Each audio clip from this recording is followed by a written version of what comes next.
Hey, man. That's too much tough.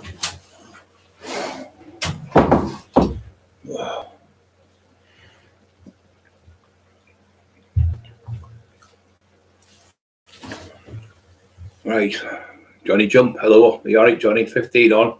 Four thumbs up. Don't forget to push the like buttons. Watch you smash the like buttons. Freedom. You had a good day, Johnny. Johnny Jump. What's Freedom and Johnny at the minute?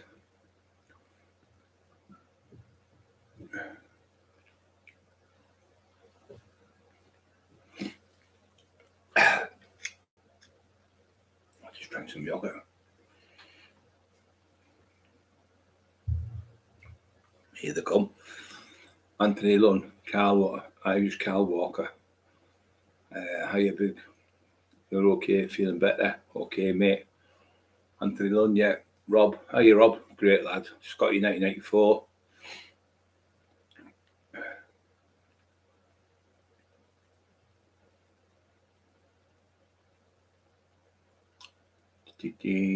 Lee Watley, how you, son? Are your brother? He's the lad. He's the main author who writes the books. He's doing the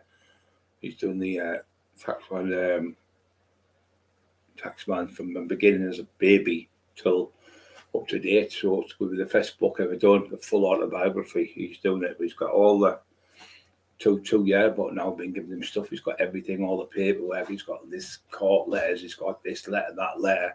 He's got things where I've competed at. He's got newspaper clippings where I qualified for the competition. Newspaper clippings where I was in, where they said Britain's Harassment, Britain's the toughest enforcer. All these things that the Tin Man saying lies. I've got them all. I've got all the proof, documentation to fucking lot. Why would you tell lies about yourself? You look an idiot, because like people live in this area know me. When I did the Taxman book, no one said, "Oh, I never read that. I never read that. I never seen that." No one says now. It's only that fucking little crank. I wasn't even around. He was a 9-year-old when I was running the house doing my jobs. Freedom, Scotty 1984, yes. Rob T-Bog 69. Hello, mate. Feeling better? Yeah, I'm just a little bit rough. I only just woke up about 10 minutes ago when you come there. Just had a quick protein. Yoga Gaffer 22. Good evening, mate. In the chat. Sam Westall. Hello, mate. Lee Waters, a great lad. Yeah, we're doing good around really with the book. Hangman Audits, another great lad. Scott Thompson, Matthew Barnett are all well. Both well. We are, yeah. Emma's a bit down. She's a bit groggy today. A bit burnt out, I think. I've had loads of threats. It's just some fucking idiot. I'm coming to your house. I'm going to shoot you. I'm going to do it. You're dead. I said, no, you're not. I can't be dead, can I? But I'm talking to you, you silly cunt. So if I had a fucking pound for everyone who said to shoot me, I'd be sat here and a fucking multi-millionaire. But talking the talk, no one ever advertised what they're going to do.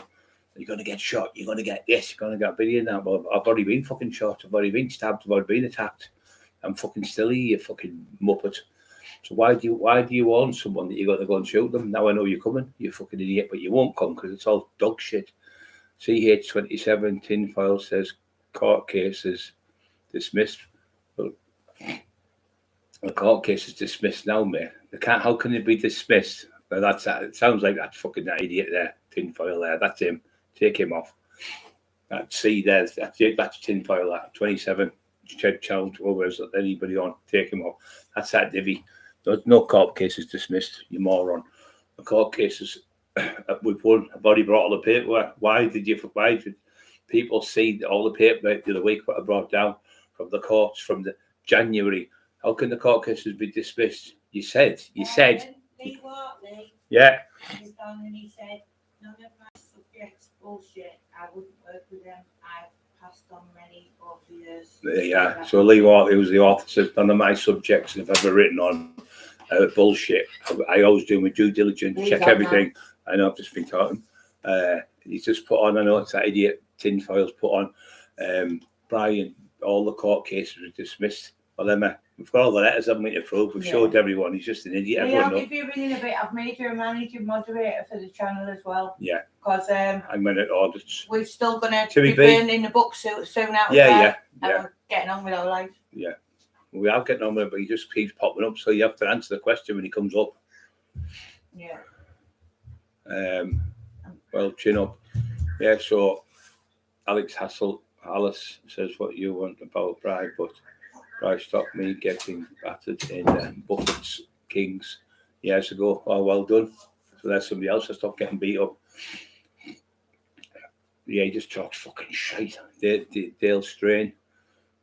He just makes anything up. How can the court cases get dismissed when I've been given the disclosure by the judge? And if I didn't have the disclosure, guys, how have I had all your fucking books took down, you fucking dimbat? If the judge went, oh, the case is dismissed, I wouldn't be able to take your books down. The judge said, War Cry Publishing, War Cry Press do not exist as an entity in Company's House. If you're not in Company's House, you're not paying tax, what the judge said. So therefore, the judge awarded it, and then you recorded it, like you did, like I showed everyone the other week. You recorded the court hearing. You were charged. I read the letter out the other week. You were charged with contempt of court. 26th of January went up, and in February the 18th, you were done for contempt of court, where you made an explicit court hearing, which is against the law to record anything in a courtroom. You recorded it, and you were charged by Judge Cook, who presided over the first case. The second one was Judge Gargan, and you were done for contempt of court. Then we went up again. Judge Lillis gave you a penal warning. Judge Lillis gave you another penal warning for not giving us invoices. So how come I've got a letter from your firm? I'll bring it down again tomorrow, just a letter, one letter to show you. It says, War Cry Publishing, War Cry Press had to be amended to Rubik's, because when I went to go to court, the judge said, well, you can't sue Rubik's. So you can't sue War Cry Publishing, you can't sue War Cry Press, because they don't exist, Brian. They're not an entity. Not like that. So I said, well, it was dismissed that day. So he had to come back with a new company. So it was amended by the judge, just to stop trying to get out a little, because it got dismissed that day. He said, well, you can't go any further today because you're asking for a pre-action disclosure. You can't get a pre-action disclosure on two companies that don't exist. So they had to. I've got your camera at the minute where Timmy B's just put on there, but he's saying hi to you. Hiya, Papa. So the judge, he amended it with Judge Gargan, and he sat there, he written it out, and he put in in the indictments I showed you the paperwork the other week. It went discontinued War Cry Publishing, discontinued War Cry Press, new company, Rubik's. That's what you got. That's how we had to change it. That's how it was discontinued for 1 day. And then we went back about a month later or so, and the court judge said, give him the invoices. You wouldn't give me them. So you got another penal notice off Marty Turner. You got 13 penal notices, and you got a contempt of court. You said to everyone, and you've been saying this for ages, so you've changed the goalpost. You've moved the goalpost again, Mr. Tinfoil. You said there was no court cases. Then you said a couple of months ago, if the court cases were dismissed, right, from Crown Court, you're saying, from the Crown Court now, how come Shirley and you were on a live video going, we went to the magistrates and we went in and we walked out, we went to the magistrates. How the fuck can you go to the magistrates? The magistrates, a criminal court. So you just keep moving the goalposts every other week. People not fucking stupid. They can see you're full of shit. So you moved the goalposts in. You weren't at court for about 6 months. You said 8 months. Then you said you got dismissed from court, right? And then you said you went to the magistrates. Now in 2022, the magistrates were all shut down 2021 till about 2022, I think it was. They were shut down. Everyone knows this. And all the Crown Courts were shut down. The reason why we could go in the Crown Court is because they could have 3 people in there and they could still work, because you only allowed 3 people in the building. So the court judges were doing it from the county civil courts, from the Crown Court. It's all combination. So I showed all these letters of the week. He's know that. He's just a fucking clown, an absolute clown. So therefore, the judge said, you've got to give Mr. Cockerill the invoices. So they wouldn't give us them. So on the day of the trial, they never had none.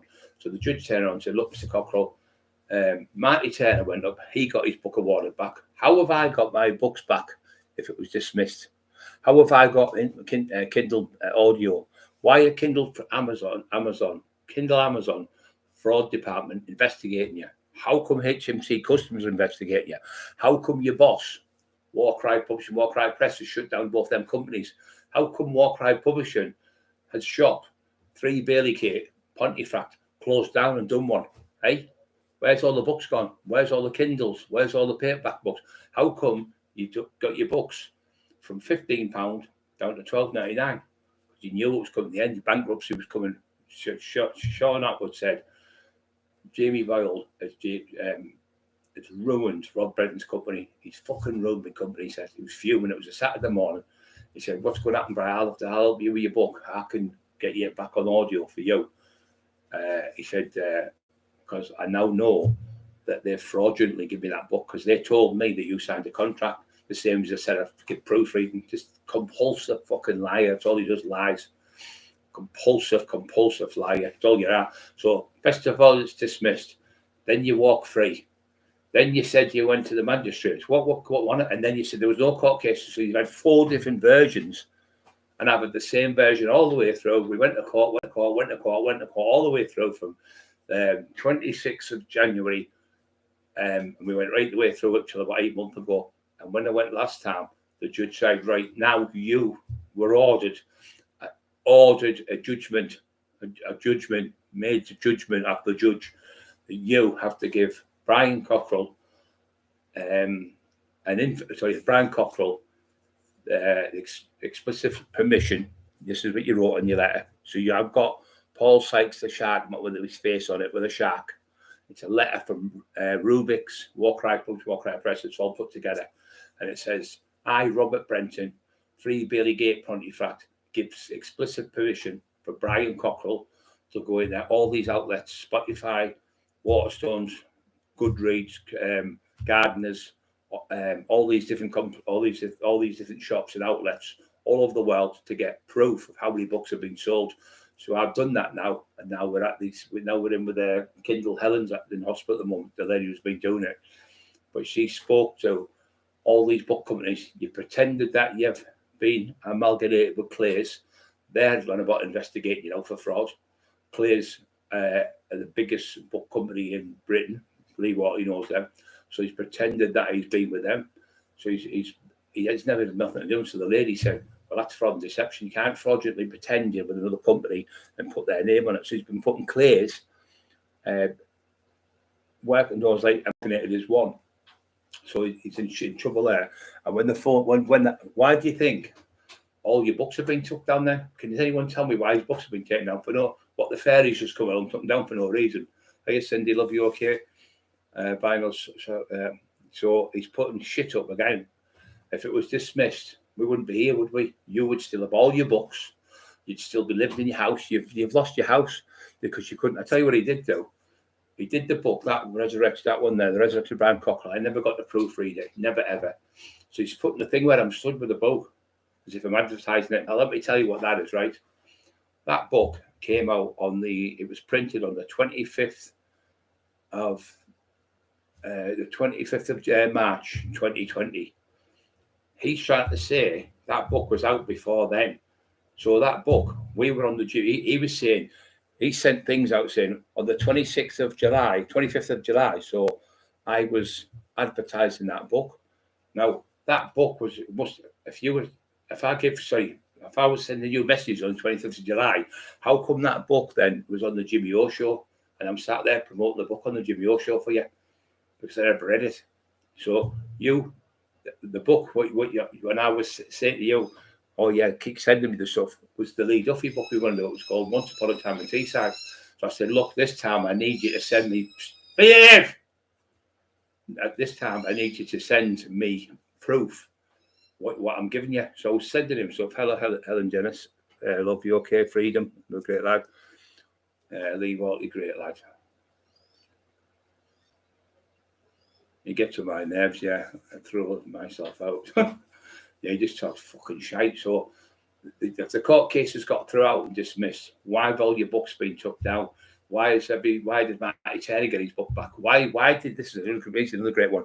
Why did Rob Brenton go and give 850 books of Terry Dicko's over his back fence in boxes on a Saturday afternoon, and then came back on the Sunday and gave another 150, I think it was, of the first book, Laughter, Madness and Mayhem, and then the Madness and Mayhem continues. Why did Robert Brenton, of the owner of so-called Warcry Press that don't exist, has been amended to now Rubik's.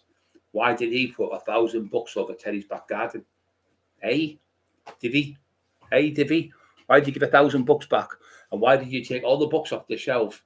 Put them. The judge said to me, "What he'll do, we'll pull the rug from under your feet." I said, "What? Go bankrupt?" He said, "Yes, you've got it in one." And while I was talking to the judge on the phone in the courtroom, while I was waiting for him to come up, Doyle never turned up once. And then he came on, Robert Brent, and he said, Robert Brent was there. He said, "Oh, yeah, he had to amend it." So he amended it to Rubik's because Warcry Press, Warcry Publishing didn't exist. So I couldn't sue them companies because they weren't real. So you've got the fucking HMC customs on you as well, and the Inland Revenue because of it. And you've got the door where you sold £15,000 up your ass as well. That's on you. So what you've done is, this is what he done. He said, so when we were doing the Resurrection book, the Resurrection of Brian Cockerill, he was doing it. And he said to me, it was a Monday, because I've got the dates upstairs.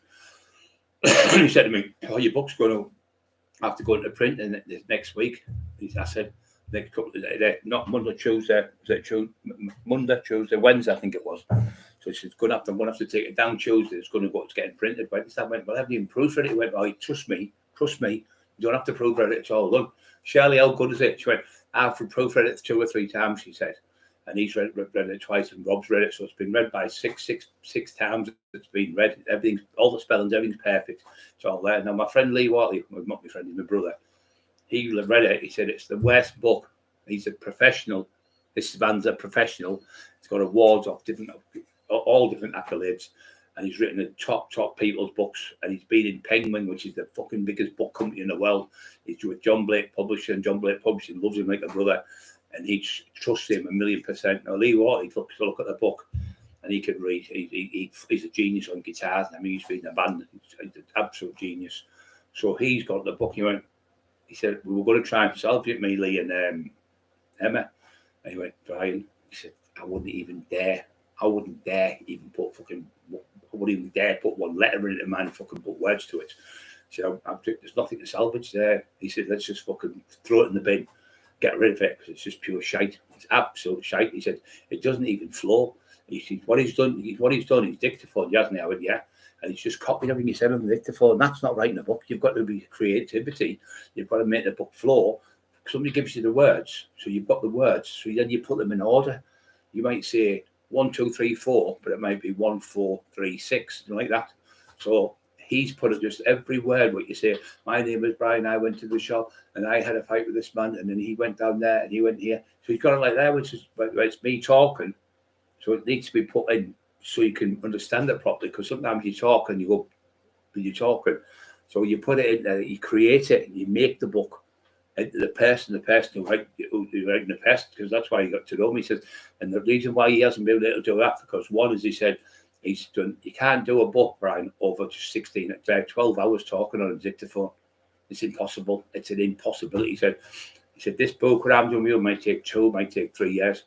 He said, "Because I want to do it properly. I'd rather do one masterpiece than fucking 100 books what he's on about of shit."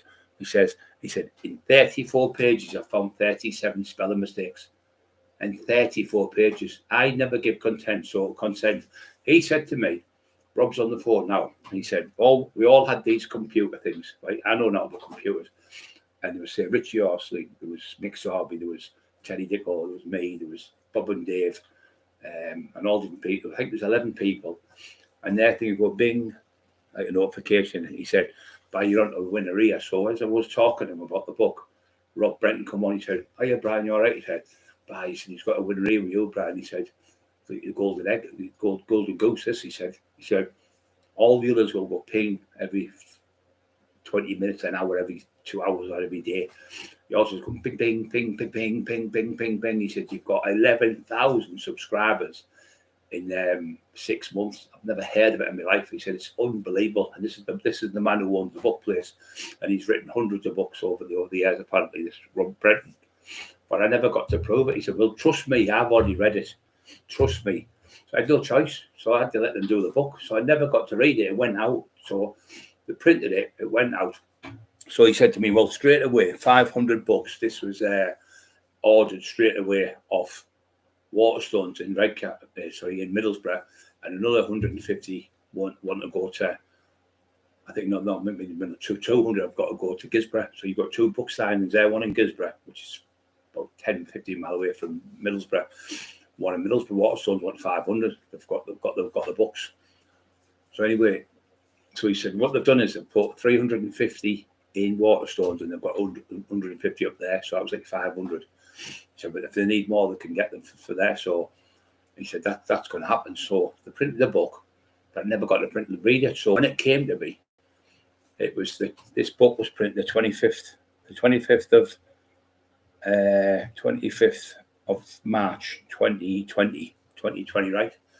So the COVID had just come out.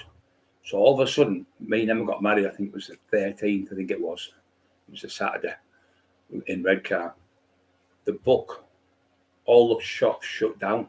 There's no COVID come on. So everywhere started getting locked down. Everywhere was getting locked down. Fucking everyone was bad in hospital and everything.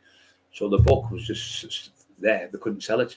So they sent back 350 books, he said. Waterstones to him. So they were stuck.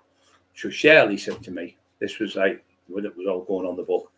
She said, oh, the book's there. She said, there, blah. So I still never read the book. I didn't read it. I wasn't fucking bothered about reading it. But it'd already been done, so there was nothing I could do. So I didn't read it. So I left it. So he said, oh, would you be able to sell a few books? Because we're really, really struggling with our mortgage. He said, we've had to put such and such down the house. This, that, and the other. He said, we're behind on the mortgage. He said, we need £500.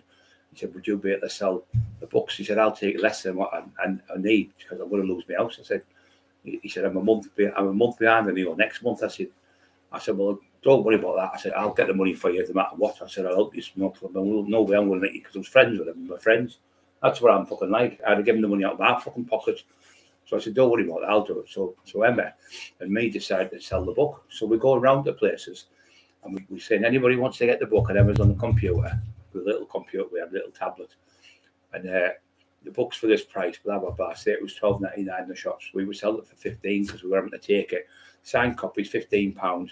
Delivered to your front door, blah, blah, blah. So me and Emma were fucking out, breaking our fucking backs. I wasn't bad then. I was still fit. So before the operation, so I was out with her. So we were getting up at 6 in the morning, and Scrappy was in the house on his own, and we were getting up at 6. We've got all the books, like say, we'd get like a pink token that would mean Hartlepool. So we knew there was Hartlepool because the addresses were on. So all the pink ones would be pink, stuck on Hartlepool and the address on it. So we had a box, like say a big box like that, maybe 40 books in, so 10 for Hartlepool, all the pink ones. Then we got a green sticker piece of paper with the address on. They're all for, like say, Rosewood and Stockton, Billingham. So me and her going out all fucking day for that. Them 2 fat cunts sat in the fucking house doing fuck all. Me and my fucking wife breaking our backs to pay the money for them and sending the money to Rob Brenton's bank account to 3 Baileygate, Pontefract, Barclays Bank, to Rob Brenton. That's where we sending the money. So we were out. So I'm stood like this with the book, advertising it for the fucking cheeky cunts, trying to take the piss out of me, saying I didn't proofread it. So I was saying, yeah, you can buy the book, guys, blah, blah, blah, to people to try and sell it for him, to make him money for them so they didn't lose their fucking mortgage. They paid a fat cunts. They were desperate. They were absolutely desperate. They couldn't get money off no one. They were desperate. We're going to lose our house. James is going to have nowhere to live. My son, what we're going to do? And I said, pack it in, stop crying. And all that. I said, I'll get it for you. I said to her. And he was going to do. So me and Emma were going all over. And you know what she said? You won't believe this. So the book, we were getting the full to 13 quid or whatever it was. 13 quid. And we were getting 3 quid more. Now, to get from here to say Newcastle, it's fucking... We pay 20 quid petrol to get there and back. So sometimes we're having to go to Newcastle, Sunderland. We'd be out from 6 and we'd get home at 12 o'clock at night. Sometimes we'd be out and then we'd get home at 12 at night. Then we'd have to get all the people would be on here when we'd be out. But she had the phone as well. She was writing the stuff down in the car. We were having to stop at like a fish and chip shop, get fish and chips. Like she would rush them down and then jump in the car and then drive into fucking Sedgefield or somewhere and driving to fucking Hardwick or something, driving to Hartlepool, going all around Hartlepool. I thought, where the fuck is it? My head's done in. I'm driving left and right and going them for the forward. You're trying to find the addresses. And then having to get out the car and then stand there and take a picture and talk to people and things like that. Fucking, it was hard work. And him and her sat in the house. We did that for a month for them. And we got them the fucking money they needed. And they're fucking talking shit about me now. They were fucking desperate because we were going to lose the house. And that's why you see me stood with the books, selling the books in front of people. I wasn't advertising at all. I was like, the book was already printed. I had no choice. So I was there giving the books to people, selling them. And because I put £3 on, she said, he's making a fortune because he's a big, fat, greedy cunt she is. He's making a fortune. We're only getting this. She said, wait a minute. Brian's putting all the petrol in the car. He had to put a new tyre on the other day. He had to put the MOT on the other week. It cost £400 to get an MOT because it needed brakes and it needed a strut. The strut had gone and he had to put a new tyre on. And she sat there in a big fat fucking eating all day while I'm out running about while she sat in a fat ass doing that. So I got all the money for them to pay the mortgage for them. And he went, oh, you couldn't sell another 350, could you? I said, no. So we ended up selling, I think, something like $400 for them to get the money. So that extra £3 was like the petrol. And we went out of pocket. Me and Emma made about 50 quid out of all the fucking runabout. We made about 50 quid because the book was going for $12.99. We were selling it for 15 and giving them half the money. So Brent was getting his percentage and they were getting their percentage. We were getting a percentage, but ours all went on food. We were out every day, 7 days a week, 7 fucking nights running about so we could help them put fucking pay for the mortgage because they were struggling because the COVID was on and they couldn't sell them out. And he was only getting his revenue. He was obviously claiming dole money, but obviously I didn't know he was fiddling the dole, and she was claiming dole money on family credit. Nothing wrong with that, but then she'd say to people, get a job, you bums. And then she's phoning people. Then she's phoning up the fucking door going, I've just seen such and such. They're working, they live across the road and grassing people in the street where they live. Fucking disgusting. So that's what you're doing. I never got approved to read the book at all. And if there was no court hearings, how we use in the magistrate courts, how did you go 3 times to the magistrates? One with Marty Turner. Well, how did Marty get in the magistrate's court, up the steps and everything? How did he get up there? How did he get to the top of the court in a wheelchair? He had COPD. He was dying. I said, so the magistrates' courts were shut, the Crown courts were shut, but the combination civil courts were open, and that's where we did it. And it was on a telephone called BT Meet. And Brian Cockerill's entered the conversation. Brian Cockerill entered the conference hearing. And that's how we did it, through the phones from home. None of us ever went to court, only once when I went with Marty and I met Judge Gargan. And he's the one who said, they'll pull the rug under your feet. They'll probably sell the book for less and less and less. And then go back and go bankrupt. And that's what they've done. How come your shops shut down? War Cry Pubs, War Cry Press have gone. Why is there no more books getting printed? Why for the last year and a bit you haven't said, where's these books? You're supposed to be Brian Clough and everything, because you can't do them because Kindle and audio and Waterstones and all the others are on you. They won't take books off you. So Gardner's turned on and said, we'll never work with them again for what he's done to Marty Turner, because they've seen all the stuff that he's done to Marty Turner. He said, I'm a boxing enthusiast. What he's done to that old man is disgusting, because Marty went up and spoke to him, and he went to the place and his Jeep and spoke to the people from there. So all this shit, he keeps coming up. Well, why is the book's been taken? Nice going, hello there, you all right, love? Why is the...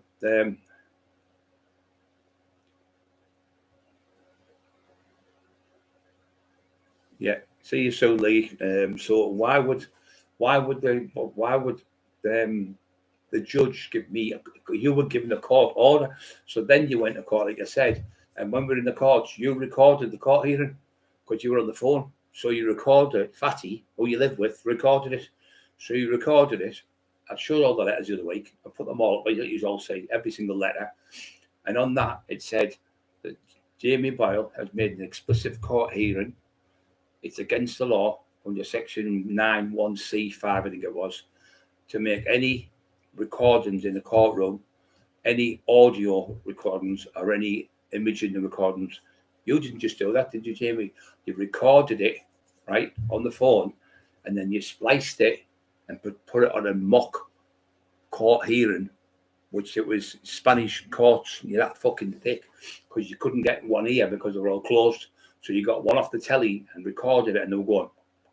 The mouths were moving.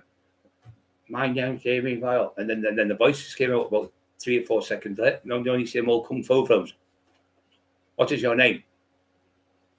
I don't know. No, just like, oh, they come out like that. So the idiot, And so the judge said, there's a letter saying he's been, I showed you last week, you all seen it. The judge said he's now being charged, he's now committed a criminal offence and being charged for that criminal offence, where he has to take down every single recording, every transmission of it, and every single copy of it, and also everything on the internet taken down. So he had to take it all down. If you do not do this, it's a criminal offence. You could be imprisoned, custodial sentence. It said you could be items taken off your fined. But if you do it again, you will be charged with contempt of court, and you will go to prison. He said to him. So that's what he got done. Load of fucking shit. How the fuck would it be dismissed, the court hearings, when we've got the letters of the judge, the Crown Court judge, Judge Gagan, saying, Mr. Cockerill, so what happened is Brenton sent me it in the post. I got the letter upstairs, got the letter saying that you have to give him the information what I've told you. So, and this is not, I'm not asking you, it's a court ordering of the court, and it says judgment against Mr. Brenton. I've got the judgment paper and I've got the letter from Brenton. So why are you fucking lying like a divvy? You're just making a mug of yourself all the time. You just can't stop telling lies. Hiya, Carol, love you, okay?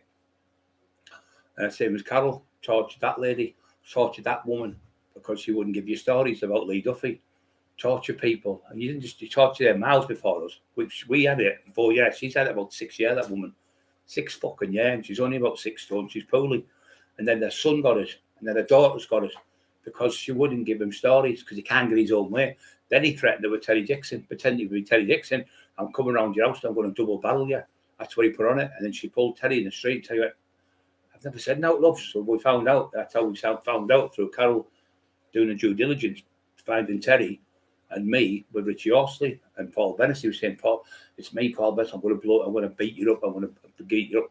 But it wasn't Paul. It was him using Paul's computer by changing the admin, which I fucking haven't got a clue how to do it, or a password. So at 3 or 4 in the morning when everyone's in bed, Mr. Ding Dong Boyle is up. It's me. It's me. And there's another thing Carol told me. He said, when Lee's grave got smashed up, he said they were putting the gravestones in the letterbox, and then saying it's Lee from the grave. And I asked Carol, she went, what a load of garbage. It only got smashed once. It never got smashed. Everything's got to be embellished. So he said, he told me, I thought the dirty bastard was raging on the eggs doing that like 3 times. They smashed it up. He said, I'm going, it's Lee from the grave. No, it was you. You're mentally ill. There was nobody doing that. There was fucking man Brenda. It was all lies, all made up again, just to try and make people buy the book. You just can't stop lying. So how did you go to court with your wife, son? There's a thing where you say, just going to address the tax man. It was on Official Topic Talk. Steve, you have a look on Official Topic Talk, Steve, when we've already been to court and we walk free from the magistrate 3 separate occasions, once against Brian Cockerill, once against Terry Dixon, and once against Martin Joseph Turner. Absolute fucking lies. And now you're saying it's dismissed. So you won the court cases, but there was no court cases, you said, for fucking 6, 7, 8 months. Then you said you went to court and you got dismissed. It was 1 day because the press war cry changed the amendment in the courts. That's why you got that day. Then you had to come back. You just can't stop lying. So if I'm lying, why don't you show me? Why don't you get the police now on me and say, look, he's doing it again. Look, he's doing all these horrible things. Why don't you contact Warcry Publishing? Why don't you contact Amazon and pull your books back up? Why is Sean Atwood's fucked you off? Why has everyone fucked you off? They don't know what to do with you. Rob, are you so? No one wants to know what to do with vinyl sounds. I wish I had seen Seek, Destroy, and Enemies back in the day by Seek and Destroy. Yeah, fucking I destroyed them. But yeah, we get that phone calls on it, that messages, not phone calls on with things saying you're going to get shot tomorrow, which is like yesterday. You're going to get shot tonight. So it's just that daft little cunt, just a fucking divvy. There's only you little freak. And he's pretending it's someone else. Oh, it's not. Vinyl sound. Thank you very much. Love listening to you, Brian. The Taxman Rules. Yeah, so I did sell the book because it was done, but he put it out that day. It was Monday, Tuesday it went, and it was printed on the Wednesday, I think it was the 25th of March 2020, yeah. So it's 2020. So lies he tells. So the next book, this is the one where he's getting the messages off, and you see him when he's got this new thing saying, here he is proof that I told you about tin for you. So here he is proving it. Now that's the lead up, the one with me lead up in it.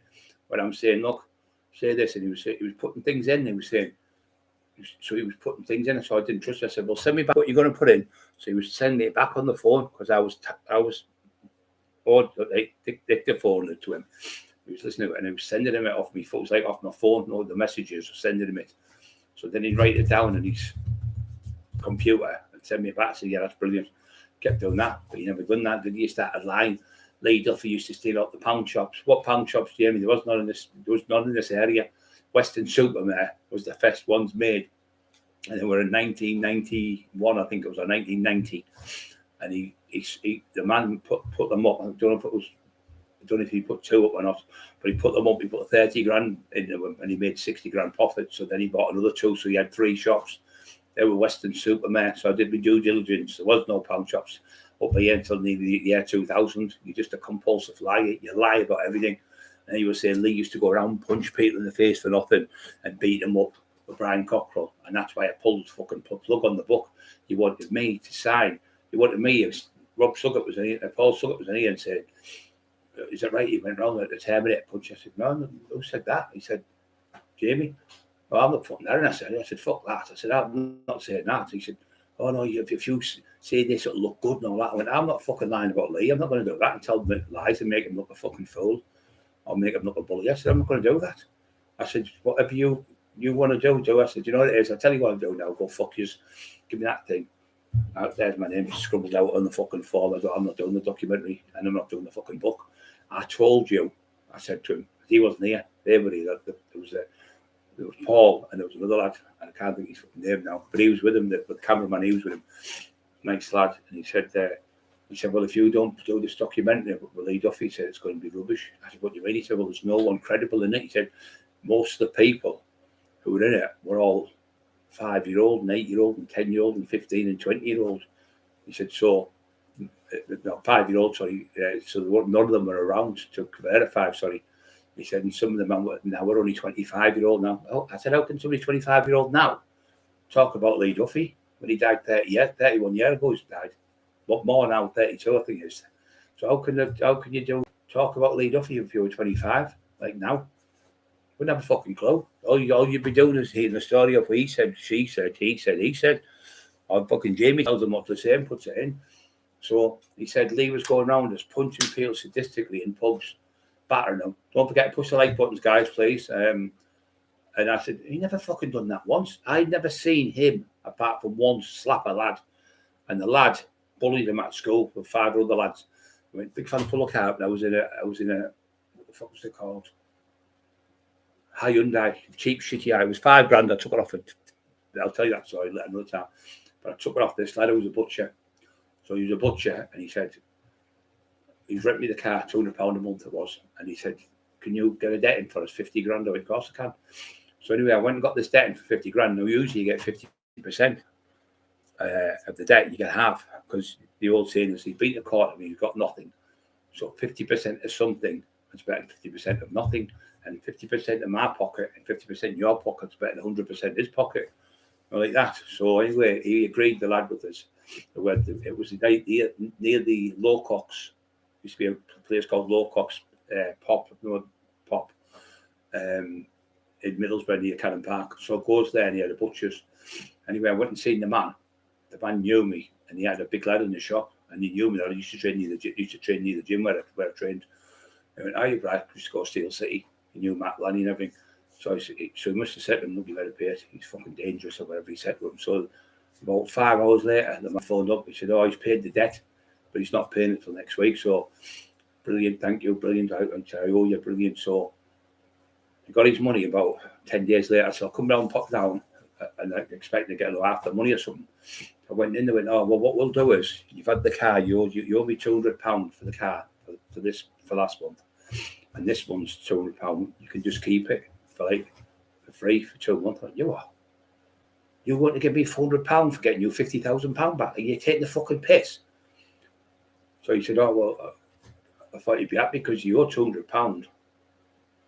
And he said, then I've given you the other £200, which is 400 quid. I went, I've got you £50,000. You're taking the fucking piss. Even if you offered me 10 grand or 20 grand would have been all right, but taking the piss when you can fuck right off. So I jumped in the car, took the car off him. So he phoned the fucking police on me. So the police come me out. So I went, I done a deal with him. Blah, blah, blah, blah. The cops come now. And he said, he went back to the cops. He said, look, we can't do nothing. He said, if you've done a deal with him, this, that, and the other, it's a civil matter, we can't do nothing. He said, if I was you, the cop said, he said, I wouldn't think I'd just give him the fucking car because you'll end up with your whole car lot bent to the ground. You're fucking nothing. He said, he tell them who I was. The cop was from Middlesbrough. He said, you've got £50,000. And he's right in a way because what happened, that lad was all right with me. It was his dad who was a fucking prick. So the lad come to me and said, he used to go out, he used to get little fellas off the ease office. And I seen him in red car, top deck. He went, look, I'm really sorry about my dad. He's just a greedy bastard. You know, he's the same with me. He gives me a pittance for wages. So the lad was friends with me. And he was telling me, the cop said, oh, they'll not get your fucking place gone. You'll be gone. I wouldn't fuck about with him. He said he's got that many people. And he runs the whole fucking Teesside. You can see his trouble if you fuck up with him. So he said, be happy you've got your fucking 50 grand back. Fucking hell, greedy cunts, aren't they? Levy, I'm going to go off and come back. Okay. Jonathan, Steve Mac. Now, mate. Yeah, so how can you go to a court as well? This is another one. In March, the book got done. Then all of a sudden the COVID come, so everywhere was shut down. So Shirley and Jamie, this is another one I've just flicked in my head. I know I've told you before, I think. How can you go to the magistrates when all the magistrates and the Crown Courts were shut down? We had to go when we were in the court. When we were at court, we went in court, we were in telephone conversations from our houses. Right? So how did you go to the magistrates' court, Shirley and Boyle? If the magistrates' court were closed down for over a year, no one can go. Anyone knows anyone's been in prison. They've all were in prison, all the people in prison. What they've done is, because no one was getting out and they're all locked up in the cells 23 hours a day, I think they were in the cells, when getting out, they give everyone a phone, free phone, with talk time, what wasn't going to come off at the time of the word we're looking at, unlimited talk time, they give them on the phones, that was it. So they could talk to family and friends with little screens on so you could see the kids and everything. So everywhere in prison, I've got a phone, even Ireland, Belfast, all in, but all of them were shut down, right across Great Britain was shut down. They were shut down for nearly a year, and they didn't know until about 2022, the beginning of 2022. So I think it was about a year or so. So they were shut, everyone was in their houses, no, 3 in the house. So how could you go to court, right? You and Jamie and the magistrate sat there when there's only 4 people allowed in the building. So in the magistrate's sort of different, you'd have to have the clerks to open the door, you'd have to have the usher to let you in, you'd have to have the the security there. So the courts in the Crown Court, you didn't need that because there was no people there. It was just the judge. There was probably the stenographer, woman who types, and just one bloke to open the doors for people outside. So there was 3 people doing certain parts of the building. That's why you could do it there, and he would do it. The Crown Court, his chambers, judging chambers, the judges were doing it from there, and that's how they were getting what they said. We can't do this, criminal cases because you can't have 12 jurors in you. So it was shut down, but they could do the civil actions. So they started doing civil actions so they could not be tied up as much. But you know yourselves, my mate, little daddy, Rob Holloway's pal from Birmingham, he said he was only looking at 8 months, and he was in for fucking 12 months or something. So he was in longer for his sentence because he couldn't go to court to get sentenced. So how could you, Shirley, walk into a magistrate's when the fucking thing was all shut down? You don't think before you fucking say anything. You knew the same, Boyle. You just talk shit. How can you go into the magistrate's court in 2020, whatever it was, 2020, when everywhere was closed down? Hotels, pubs, clubs, everywhere was shut down. You're just a fucking compulsive liar. And how come every book you've got took off the internet? There's nothing on. You've been took off, so you're a liar. So me and my wife ran about, like I say, for about fucking over a month. And what she said, she went, you're getting a lot more money than us. You're getting £3 more a book. So if you sell the 100 book, I mean, you'd make £300 more. I went, £300 more, Shirley. I said, I'm fucking putting the petrol in. It costs 10 quid to go to your house and come back to mine. I'm going up there every other fucking day. I said, I'm going to Hartlepool, I'm going to fucking Billingham, I'm going to Newcastle. I had to go to Newcastle, places like Sunderland, Bishop Auckland, Ferrybridge, Spennymoor, Darlington, all over the fucking northeast I was going, even further down for people who wanted the book. And there was people coming to the house for it. But I had, I'd get people coming to the house for it, so we were selling the book. But she just lies. She just fucking lies all the time. So why is the book took off the shelves? Why have your book company been changed from War Cry Press? Why does it say discontinued on the papers from the judge? Because they don't exist. They're not in the company's house as an entity. And if you're not registered, that means you're not paying tax, the judge said. So therefore, it was all fraud. And then when I said to him, he won't give us the invoices, he said, what? He said, what way and proof have you given Mr. Cockerill? Proof of the book, what you've sold in the last year? And he said, the exact words he said was nout. He went, nothing, not anything. He went, no, nothing, not a thing. He said, it was just under a year. I think it was 11 months, 2 days or something.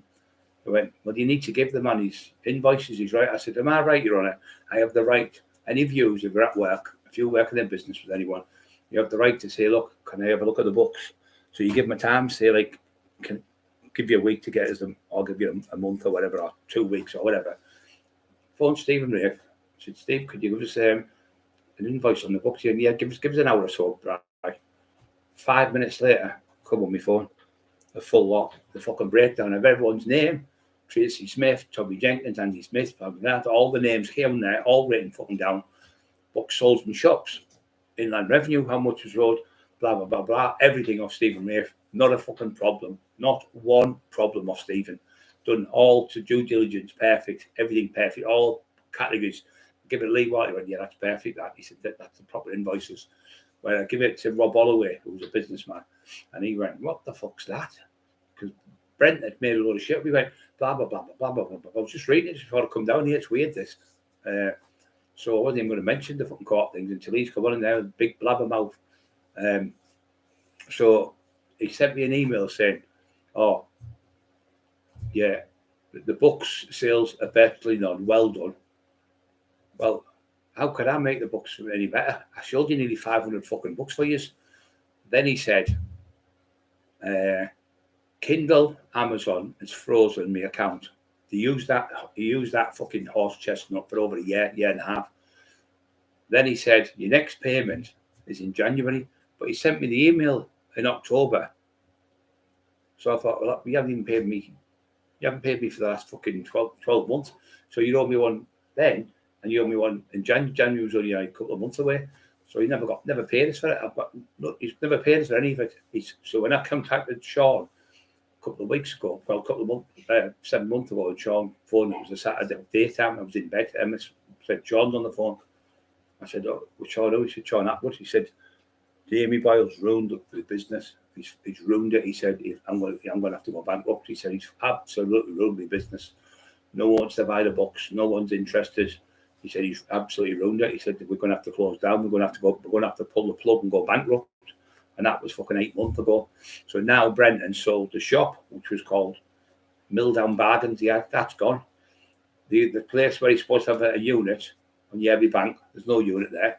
Then he had another shop called 3 Bailey Gate Pontefract. He was selling the books from there, wholesale. But I'll catch you because I've got all your bank details. You can't get away. I've spoke to the lady, Helen, who's a litigation, and the body spoke to what she said you need. Another lady came on from America about 4 a.m. when I was on here, and she went, Brian, it's such and such. She said, I work on. She said, boy, when you're going to Amazon, so Brenton give me the Amazon to get your things off there, the details all through there. Known for a fact that it'd be like somebody having say Yorkshire Bank, yeah, Toby Smith, okay, Mr. Smith, what's your mum's detail? What's your mum's maiden name? What do you think? So I did have the codes, I did have the fucking the numbers and that, so I couldn't get through. So they wouldn't let us through. I couldn't get through anything because it was robots. So then I spoke to Sean. He went, you can't get through Amazon unless you're the policy holder. I thought, you sneaky bastard, Brenton. Sneaky, dirty bastard. Final Sound. This is the best channel. This is the number one taxman. Taxman's number one.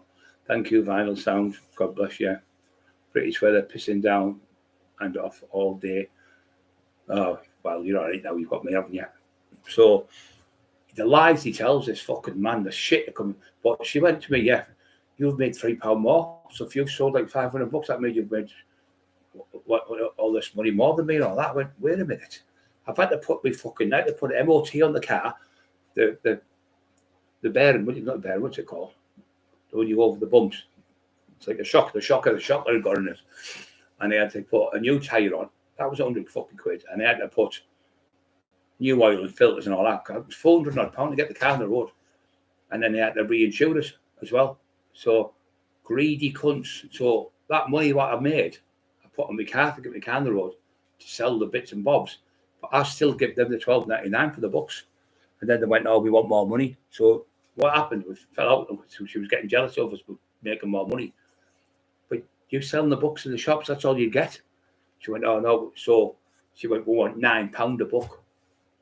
I went, fuck off, £9 a book. They're only going for 12 quid in the shops.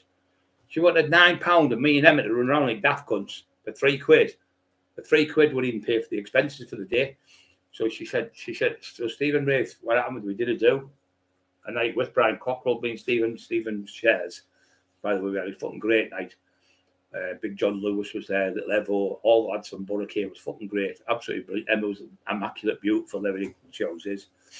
And we're all there having a great night. We're all singing and laughing and joking and having a bit of fun. Telling me and Steve were on stage and that. And we was talking.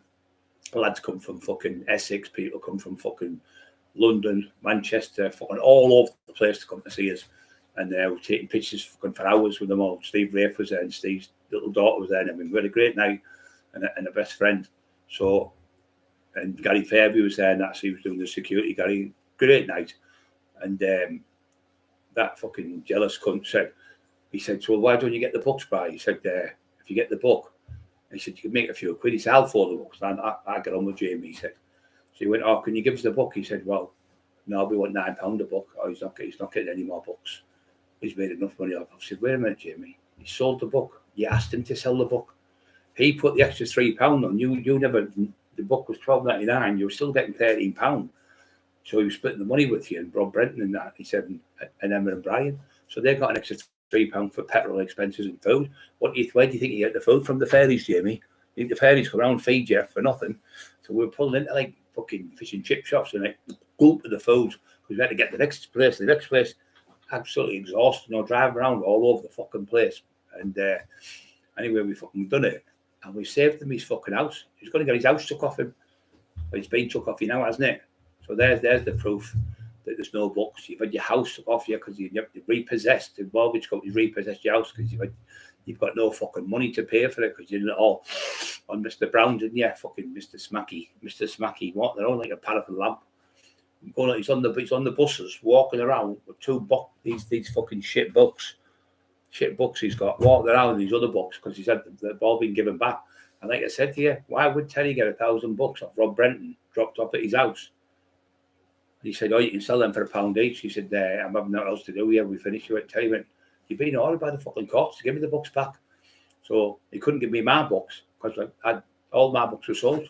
Every time there was on a print, they sold them. So he went, oh, he's a cash cow. He said, we make more of Cockerill to that level than anyone else. He said his computer's going ping, ping, ping, the notifications to say they want a book and stuff. And he said we were selling hundreds and hundreds of books every week. So, and he just robbed me. He hasn't fucking paid me nothing. He paid me for the first couple of months, but it was a pittance, £132. For the day the book come out was Amazon Kindle. And then the other book, I still haven't read that book. I haven't read it. I still haven't read it. The Taxman of Teesside, I still haven't read that. I read about fucking 20 pages. But I already know what it was out because I put my own input in. But when I put the input in with Steve Wraith, who was helping to do the book, and Neil Jackson, everything I said, they put it in perfect. Emma did it, most of it. And Neil Jackson come and took all the pictures and photos, and Carol kindly gave us some input for a son, Peter, where Lee says to my best son in the world, love your son, all the world type thing.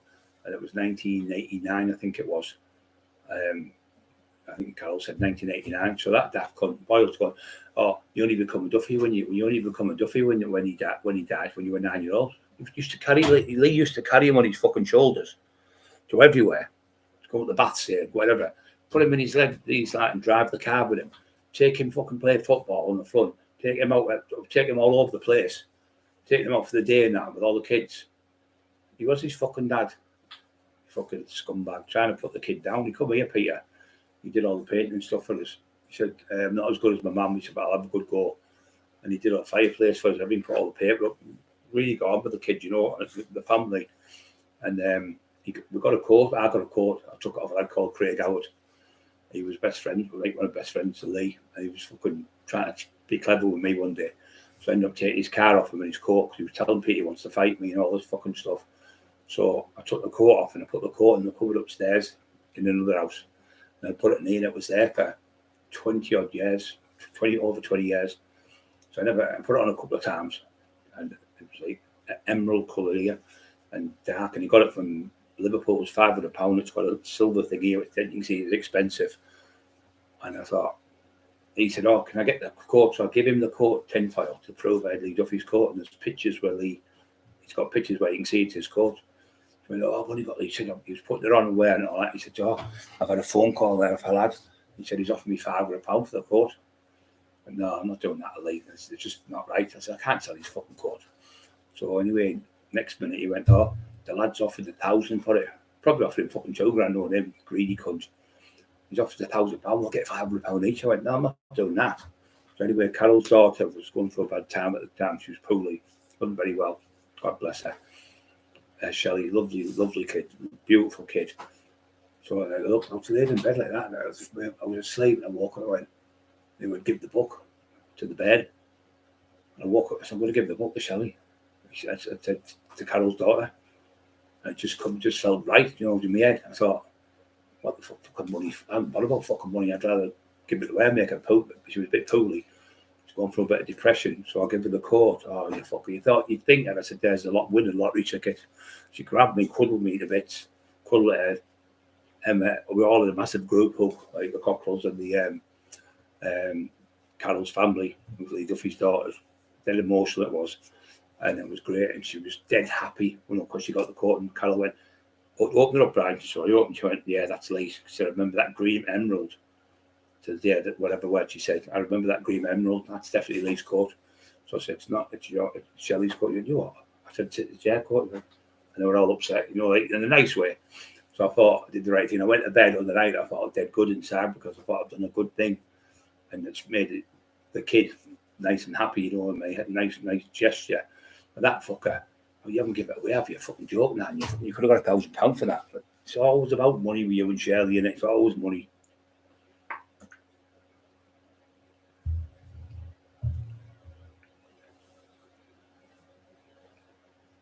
Yeah, that's what he done, mate. He recorded what it was. We were actually in the court, just so people know what I'm on about.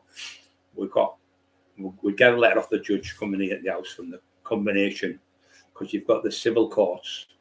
There, a civil court is where you go for like get marriages and things like that, and getting divorces and things like that, whatever. Or you can go for things like real estate, whatever they call America, or houses, and it's just like, you know, Tony, stuff like that. But when you go to the Crown Court, that's the court where you go to jail for you've got less than if you've done 2 years, you're in the magistrate, you can get done for criminal court. It's a criminal court, right? So, but you're not in there for civil cases. The civil cases is the county court in the county court, which is in the Crown Court, but it still resides over Crown Court judges, and that's why it says court order. You were ordered by the judge. I've got the letter upstairs. I've got about 25, 30 letters upstairs. It's just a fucking dimbat. So in them letters it says you have to give Mr. Cockerill and the blah blah. He never turned up. Never. All you had to do is you had to phone up at a certain time, say 11 o'clock. So you'd phone 10 minutes before. Mr. Cockerill has ended the conference hearing.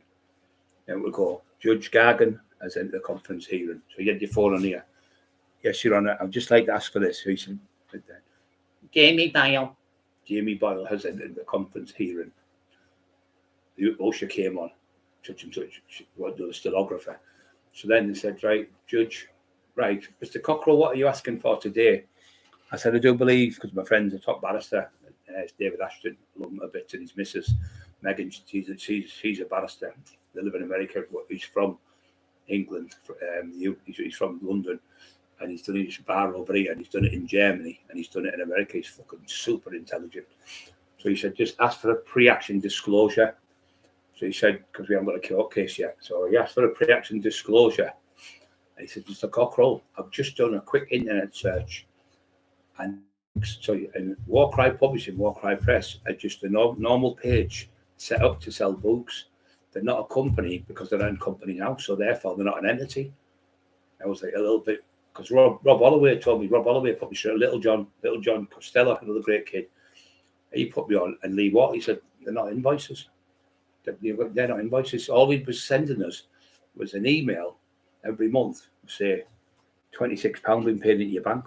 He said, that's, so then the judge turned on and said the same. So we went up, the judge said, well, they're not invoices. It was Judge Lillis by this time. It was a lady judge, Chinese. She went, they're not invoices. They're just, tell him exactly what you've sent him every month. He knows what you've sent him because he's got it in his bank account.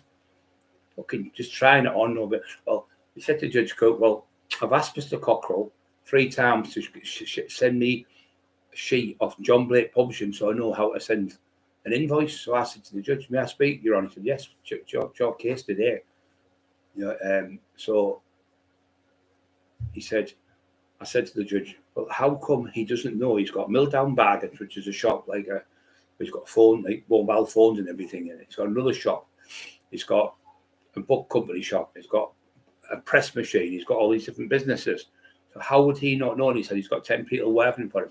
How would he not know how to send an invoice? Because he hasn't sent an invoice, therefore he can't be legally doing what he run the business. It's that I only go, you're on a rolling basis. So whatever I print on the day, say $10, then I pay on revenue. He said, so therefore I can't be paying tax on these. So the judge knew straight away. So the judge was onto him, fucking clever. And then so when we've got the Kindle Amazon, the lady's contact there. There was one in America I was telling you. She said, I've worked for Kindle. I worked for Amazon for years, Brian. You can't go through Amazon. What you've got to do is contact Kindle department. Kindle own Amazon. Amazon and their own company, Kindle Amazon. I went, all right. She said, and by the way, if all you need is that letter where the judge has told them to, the instructing letter, she said, an instructing letter, judgment by the judge for you to go into all these outlets. So you give that to Kindle Amazon and ask to speak to somebody in the fraud department. And what you mean? She went, oh, I worked in, I forgot to tell you, I work in there. There's about 4 to 6 people working there. I worked there 10 years. I went off, and there must be an angel. And at the end of it, she went, and by the way, I'm a Christian just like you. I went, oh, I can't thank you enough. But she's come back on again, this lady. She's in America doing it now. She's contacted them. We've sent the paperwork. That was a screenshot of all and sent it. And it's been given to Clay's. It's been given to Waterstones. It's been given to W.H. Smiths. We've given them all. Showed them it's all fraud. So every book's been taken down. So what did they do? They couldn't do that with the books. They were all coming down. So they decided to break them down from £12.99, so it's £15, sorry, to £12.99. And then the next week, they went to £1.99. Then it was 99 pence. No, sorry, I'm lying. It was 15 quid it was up. Then it went down to £1.99, and then they went down to 99 pence. And then the next month, it went down to 0.000 pence. People got the books for free off the internet. So I said, well, why is that? She said, because the books we had with Terry, Helen said, the 2,000 books, that would be like £15,000. He'd have to pay the tax on them. So it'd be cheaper giving them away to Terry because he's been selling them for £15. We're not paying tax. But if he sold them for say 15 grand, he'd have to pay the tax on 15 grand. So he'd give them away because it probably only cost him a couple of pounds to knock them up. Well, he told me they were costing £1.05 to make.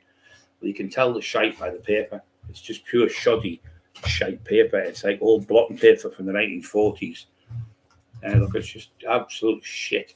Tina Shaw's a liar as well. There, look at just old blotting paper, shite, and there's the fucking cover. That doesn't even look like me. What the fuck's that? It looks like some fucking Chinese bloke from fucking Beijing or something. Fucking divvy. Nothing like me. Nothing like the tax man. If that was going on photo shoot for the police, they'd never catch me, would they? Because that's not Brian Cockerill, is it? Fuck him. get off of what 8 minutes, wouldn't I? Go to put that mask on my face. Went and did armed robbery to win. Wasn't Brian Cockerill. So he just talks fucking shit. So how could you have won cases in the magistrates when they were closed, Jamie? Dimbat. Anyone do your due diligence check up, you'll see it was all closed down. There's another one. You even got Maria Howard. You tortured that lady when she had cancer. You were bullying her. You were fucking sending shit to her, calling her all sorts. And going to do this to her and do that to her. You threatened to rape my wife multiple times. You tortured Maria. Maria had her operation. She had fucking stitches at her side. You got the police to go to her house, made a pack of lies up about her, the same as you've done with me.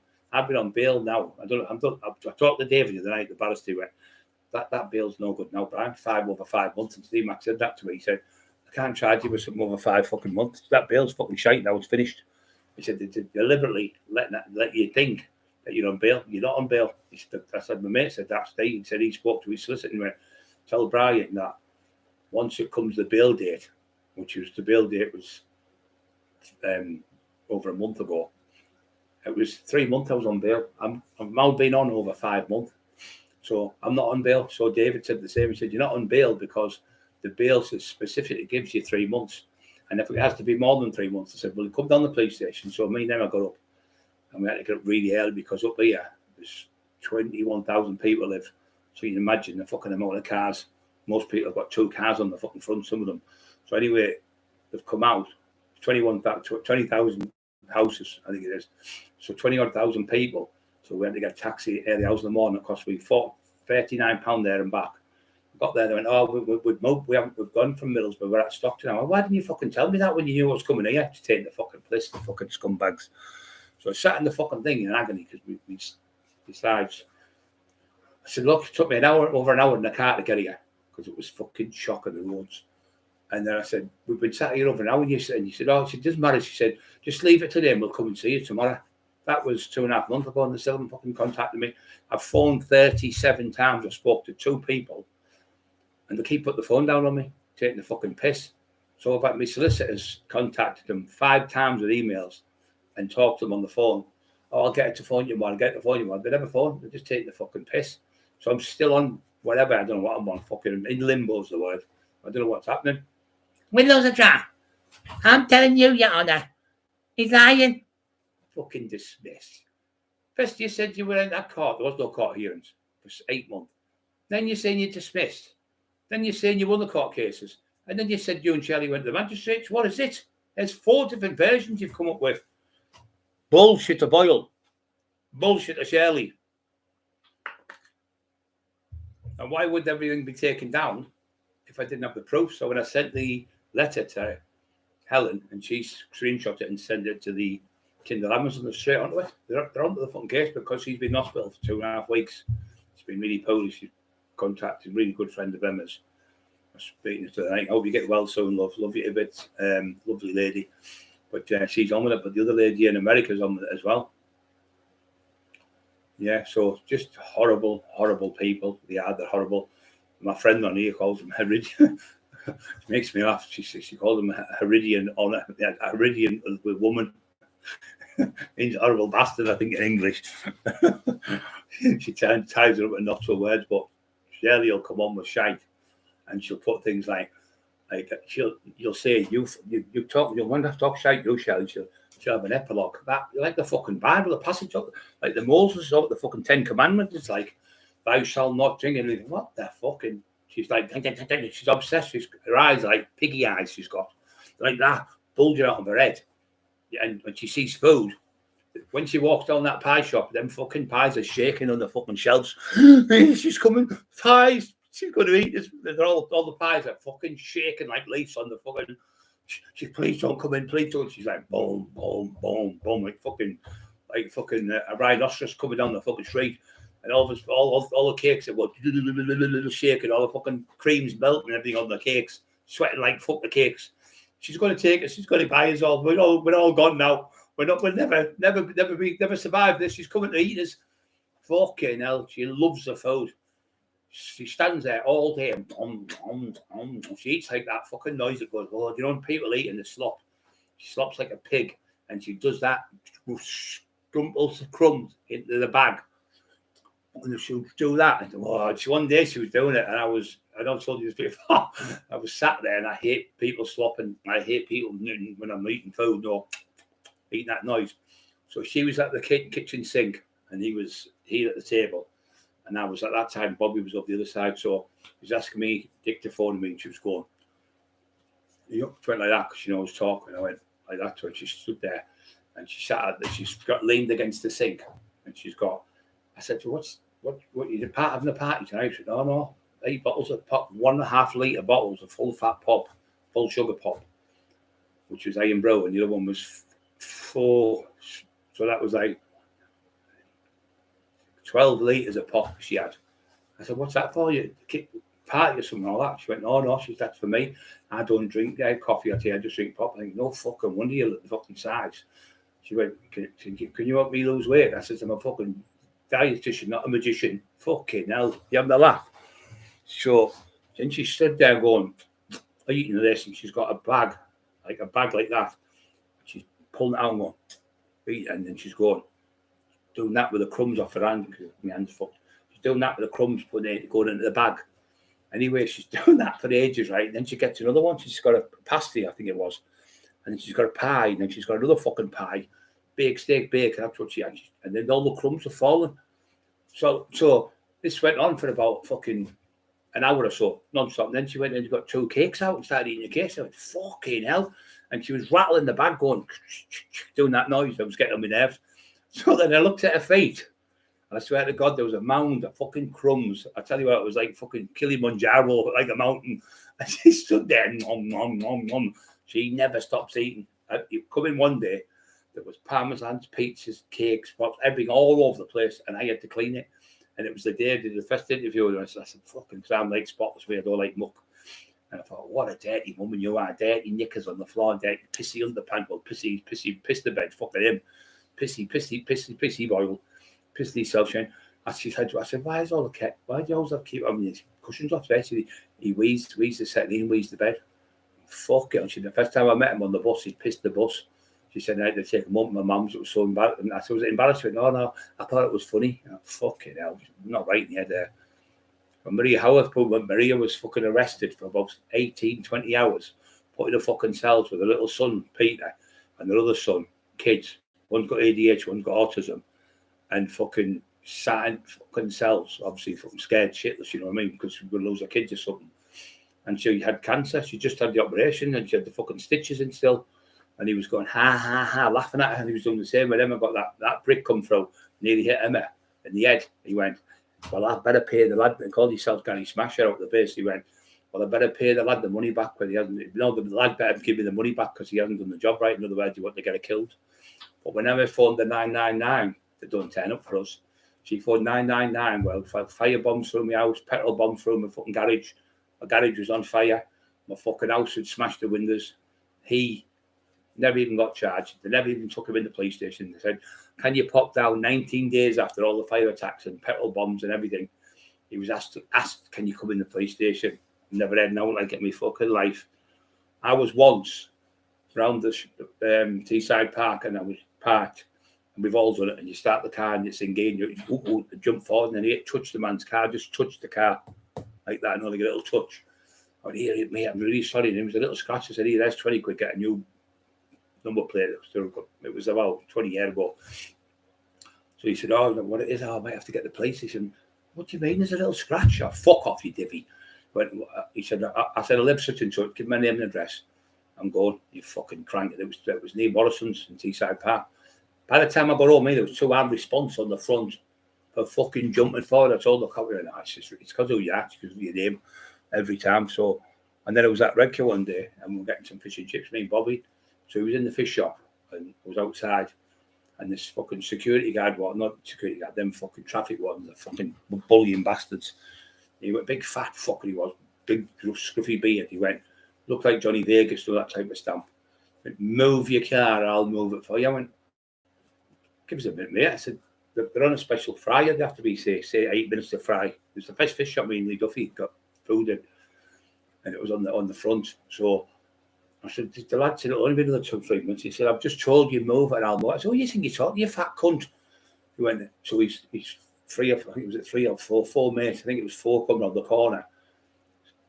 Traffic wardens, that was it. Coming around the corner, he went, he's me backup. I went, back up. I said, get down this fucking alley. I love 5 to 1. That's your fat cunt. This is better odd for me. Get down this alley. You know, Bobby's going, leave it, Brian, leave it. He's going, no, don't hit me. Big fucking, like Boyle would do if you went to hit him, like a shit house. Or all front and all fucking, all front, big mouth. And as soon as I said, get down this fucking alley, the 5 years, he fucking shit himself. Got home again.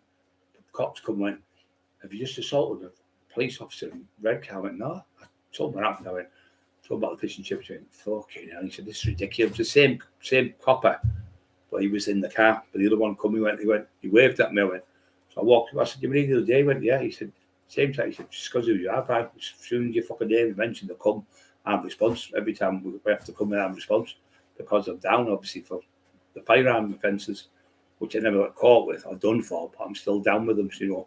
So this fucking idiot, he's lying about the firearms. He's never been arrested for attempted murder.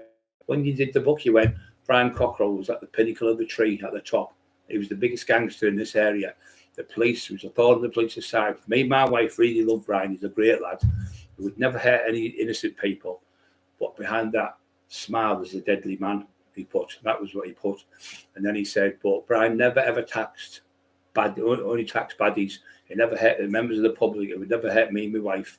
It would never hurt, like, say, old people and that. And he helped. He did a lot of bad things, he said, but he did a lot more good things than bad. Now, this video, you can put in Jamie Boyle and Brian Cockerill talking about his up-and-coming book. So why would you say all them things about me then? In the 90s, Brian's name was on everyone's lips in Teesside. Everyone wanted to be him. And everywhere he went, people said, it's my uncle, my dad, my brother, whatever. Like, loads of top fighters get that in the areas. But he's trying to now say, I'm making these stories up. Well, how come you put them in the books then? Why did you put them in the books if they were made up? Why did you put them in that book? And I never, on my brother's grave, never ever, on my wife's life, ever proofread that book. He's just a compulsive fucking liar. I would never ever give credence to somebody like a paedophile like Paul Sykes in the book. I never even knew. He never gave me that book. He never had that book to say, yeah, I'll proofread it, Brian. I never got it. It was printed and then it was given to me later on. So when he's on about the 25th of July, that book is called The Taxman of Teesside. What he was giving me, I was giving him extracts of it, saying, oh, he was in the court and all these big tough bodybuilders there, and fucking Dorman were calling him and all that, he was in jail, and they went, you come here, what view me turning about me, and Lee made them look like fucking idiots because there was about 25 of them. And I was laughing at because he was saying, come here, you're like 20 so lads. He said, Eddie up, and make them run to women, all that type of thing in the courts. He said, see, not so clever now with them, also the big fella. So sat down, there was me, Mark Miller, and him, and we sat at the back of the court, right on this end, the magistrate. He was in a couple of times for driving offences. So, Stingfell writes like a 7-year-old. I don't think it's that good, mate. It could be a 5. Yeah, my mate is a proper author. He, like I say, he works with John Blake Publishing there. Massive company. If you get in with them, they've got people like, you know, litigation team with solicitors and barristers and fucking, they put, you know, the top papers, like when I did with McIntyre, when I was putting all the Hello magazine, Nuts magazine, fucking all the different magazines I was in for about a month, and it was promoting the documentary and everything. And he said, oh, that documentary was shit. Well, why has it been seen by 5 million people? Why has it been seen in 19 different countries, Jamie? Why is it over in America? Why did the American gangsters phone me and talk to me from fucking New York? Why do I have John Lee on here, top gangster from New York? He was in the Gambini family. He was the #1 fucking hitman for them. So why do they talk to the tax man if I'm full of shit? Because they're on the real fucking deal. I've talked to quite a few of them. I've got a few more coming on. We're going to revamp everything soon. We just want to get rid of this fucking shit with you divvy little cunt. And then we're going to move on. But you are not writing a book on Brian Clough. You're not doing a Paul Sykes movie. You're not doing that. You ruined the 3-part documentary I was going to do with the BBC because you bent over in front of Stephen Rafe, and went into the girls who were doing it, went, if there's going to be a movie, can I just play the part? You bent over and showed your ass and went, I'll just be bummed in the cell of Paul Sykes. I'll play that part, guys. And Stephen says, looked at me and I looked at him. There was Jeanette Hobson, she was called.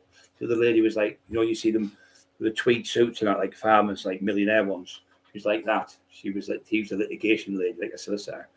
And the other one, she did 500 documentaries for Channel 4, Channel 5 and BBC One. She sells them all to the world. She went, we've been looking at you for quite a long time. She said, we find it amazing how you've changed your life from being like the tax man, and now you're helping people. We really want to do a 3-part from when you were a kid, when you were on the drugs, and now you're doing good in churches and going around schools and helping kids. We're amazed at what you've done, and you're doing brilliant, and we really, really want to do it. He fucking ruined it by saying that to the lady. He went, I'll just play the part. And that mincy fucking woofed her. I'll just play the part, but I get fucking bummed in the cell of Paul Sykes. And Stephen Wraith went to me, when you open your mouth and you're like shocked, you're like, fucking hell. Because you can't, we never swore it out in front of these women. I don't, when I'm talking to people like that, you can't. I talk to the fucking Queen, like, you can't do it. Or your mum would slap me if I was swearing. So, what happened is, she phoned us up and she said, she was sat there and she went, oh, we're going to have to go now. And she shut the book. But he said to her, do you know Paul Sykes? She went, never heard of him. Do you know, she mentioned Lee. He said, didn't hear of him. Well, she wouldn't hear of him because it was fucking 30 odd years ago. Lee passed away and they lived on the fucking Thames. So they only seen me recently and because of the documentaries and stuff. So she, have you heard of Viv Graham? He went, no. So he said, about 2 days before, a week before, because they phoned me first to contact me and said, really interested. He said, I'll give us a number and I'll phone him for you. So I thought, because I'm loyal, I thought I'll give it to him. Because he was like going to be my manager. The fucking worst thing I've ever done in my life. I give him the phone, he went, oh man, you're serious? I can get you a thing on Paul Sykes and all that. I wasn't interested in Paul Sykes. He fucking ruined it for me. So it was jealousy when they said, never heard of Paul Sykes. So that's what he said. I'll just play the part when I get bummed. So Stephen went, get in that fucking corner. It was like a massive room, about 12 foot by 12. And he went in the corner. He stood right in the corner, like a little girl in the corner. And then he said, I've got bigger fish to fry, and walked out like that, out the building, and walked off. No, that was the day. On the way back, he said, what's your fear, Emma? Oh, well, I got raped. These lads tried to rape me in Redcar. She said, blah, blah, blah, 7, 8 years ago. So that's my worst fear. And she said, the other one is a fire. She said, I was in a fire I was in a coma for 3 months after being in a fire, house fire. So that's what he used. I'm going to burn your house down. That's why he was using that, you see, he knew her fears. And then he's going, so he contacted these 2 lads who were cage fighters, but they're nonsense. He contacted them, got their pictures of them, and said, oh, these lads want to meet you, Bri. And it was, she went, started screaming. She had a mental breakdown because of the fucking dirty bastard. I said, what's the matter? And she couldn't catatonic, couldn't get her talking often. I grabbed her on and I said, what's wrong? She could stutter and said, they're the ones who tried to rape me, they're the ones who sexually assaulted me. And you fucking animal, you fucking beast. He mentioned the names and everything. And I had to stay with her for fucking days. Couldn't leave her aside. Probably had to keep getting bits and bobs for her. And the dirty bastard done that. Known for a fact that she was in the fire, and known for a fact these people tried to rape her. He contacted them and sent the fucking pages of their Facebook. What a fucking evil man he is. He sat there laughing because she was bad. He's one twisted fucking man he is. I'm not joking. The only people I know as bad as them is Fred West, Rose West, Myra Hindley and Brady. They're the only people I know on this planet who I've known of. Like Jeffrey Dahmer, what you all said, he said, what's your ambition like when you were a kid at school? I said, to be a footballer, not boxer. He went, I like boxing. He said, I like the football. He said, but I would like to be a serial killer. I looked at him. So he picked up a knife out of my kitchen, steak knife. There was a box of cornflakes on the side. He ran up and went, D-E-E-E, you're like Psycho. And stabbed the cornflakes. He went, look, I'm a serial killer. And we never come in here. And then he started calling Donald McIntyre. So he went, you can't call Donald McIntyre. He's just put a fucking, it's the biggest crime, one of the biggest crime people. He's got television companies in Ireland and America and everywhere. He's massive. He's one of the biggest crime investigator in the world.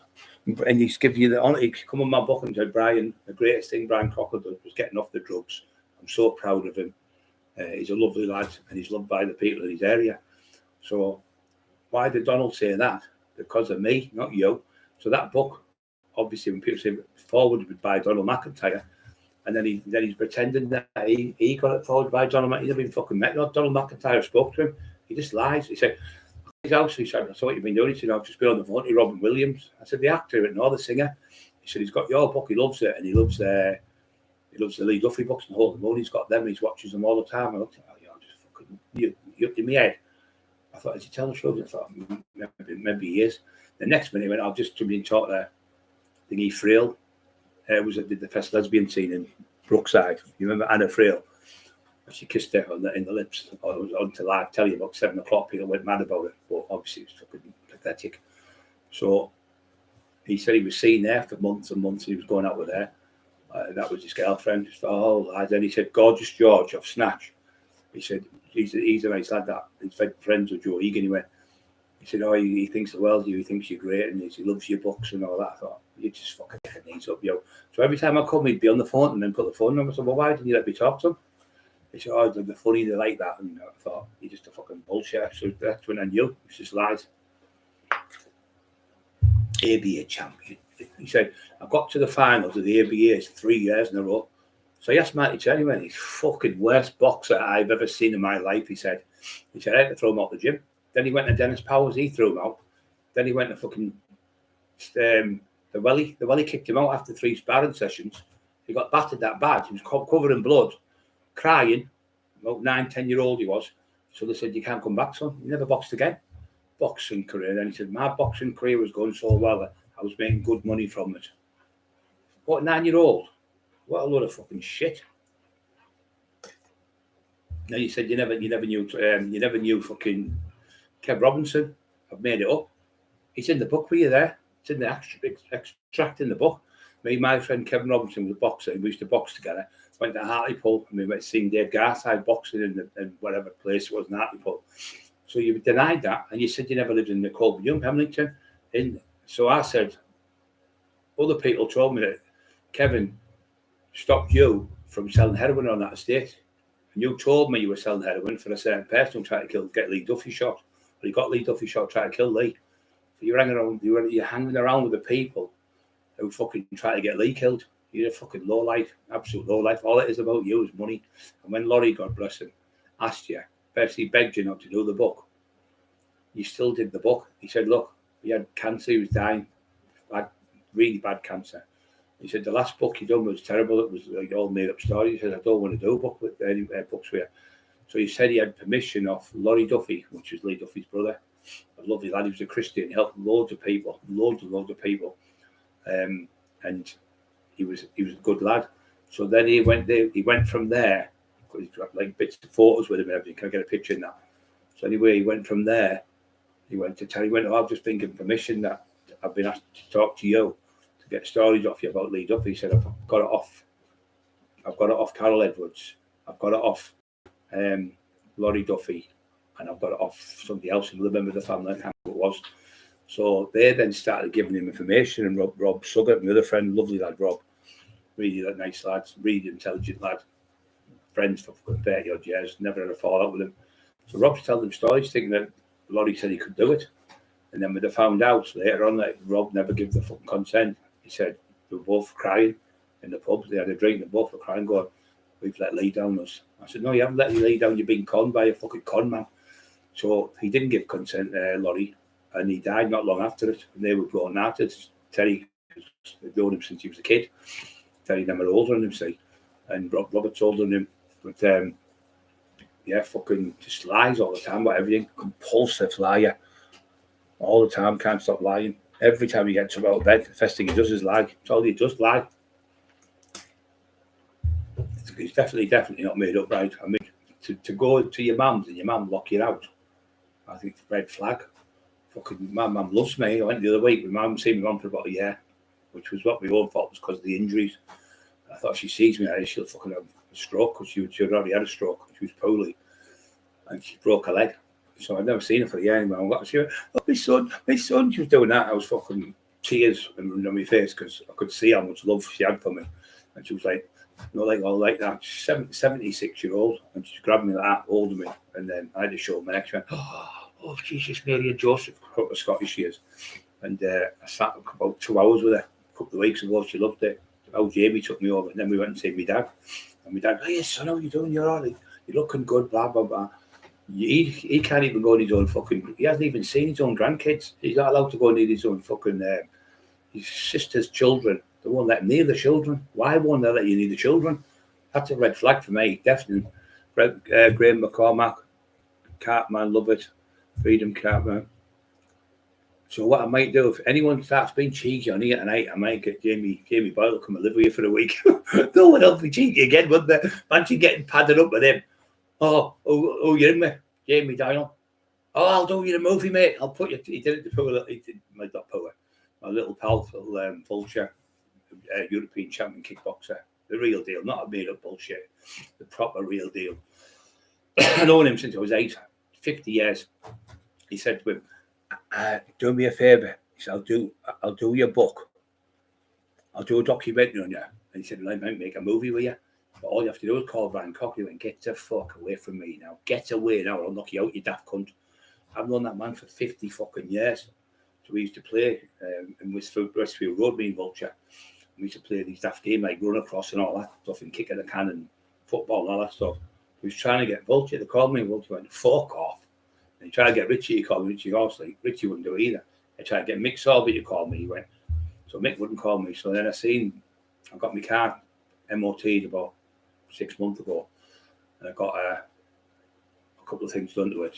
And I went to see Keno because he's best friends with him. He went, none of the lads have said a word about you. It's that daft cunt. He's using the computers, changing the name, and then pretending it's them, threatening you, and then changing it back to their name. So he's changing the admin, sending the message to you. You can say Richie Horsley, I want to fight you. And then when Richie said, I've never said no to Brian, he said, I've never fucking contacted them. And he's another one, he can't use computers, he's like me. So all this time he was saying, Richie Horsley's offered you out 12 times and you shit yourself. This is down London, you can hear him saying it. Mick Sorby's offered you out fucking 15 times. Paul Venice has phoned you 15 times and you won't answer the phone. You wouldn't get your wife to do it. Well, the reason why I couldn't answer the phone is because I was in hospital, Jamie, paralysed from the fucking neck down. I couldn't even feed myself. I couldn't even wipe my backside. I couldn't do nothing. It had all be done. I couldn't move. My hands were like that. You seen me. He put a picture of, ha, ha, ha.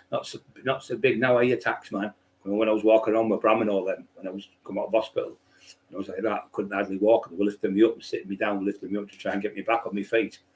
Little Heidi, great kid, Kev Kilty's daughter, and Kev Kilty was crying in the house. And other people were crying in the house. No people were there. They were upset because I was bad. And Graham Seed come, lovely man, Christian, prayed for me. And I said, I'll get back, guys. I'll get back. But it took me a long time, but I'm getting there. But I'm getting there. But at the end of the day, that fucker's tortured me and my wife for 4 years because we wouldn't write the book with Lee Duffy. He got the book. He said, we are still going to go ahead with this Lee Duffy book. You can't stop us. You've given us all the stuff. So I did give him the stuff. But he started lying it. So I said, well, there's 80,000 words. He come back and he said, I've done 120,000. I went, well, where have you got the other 50?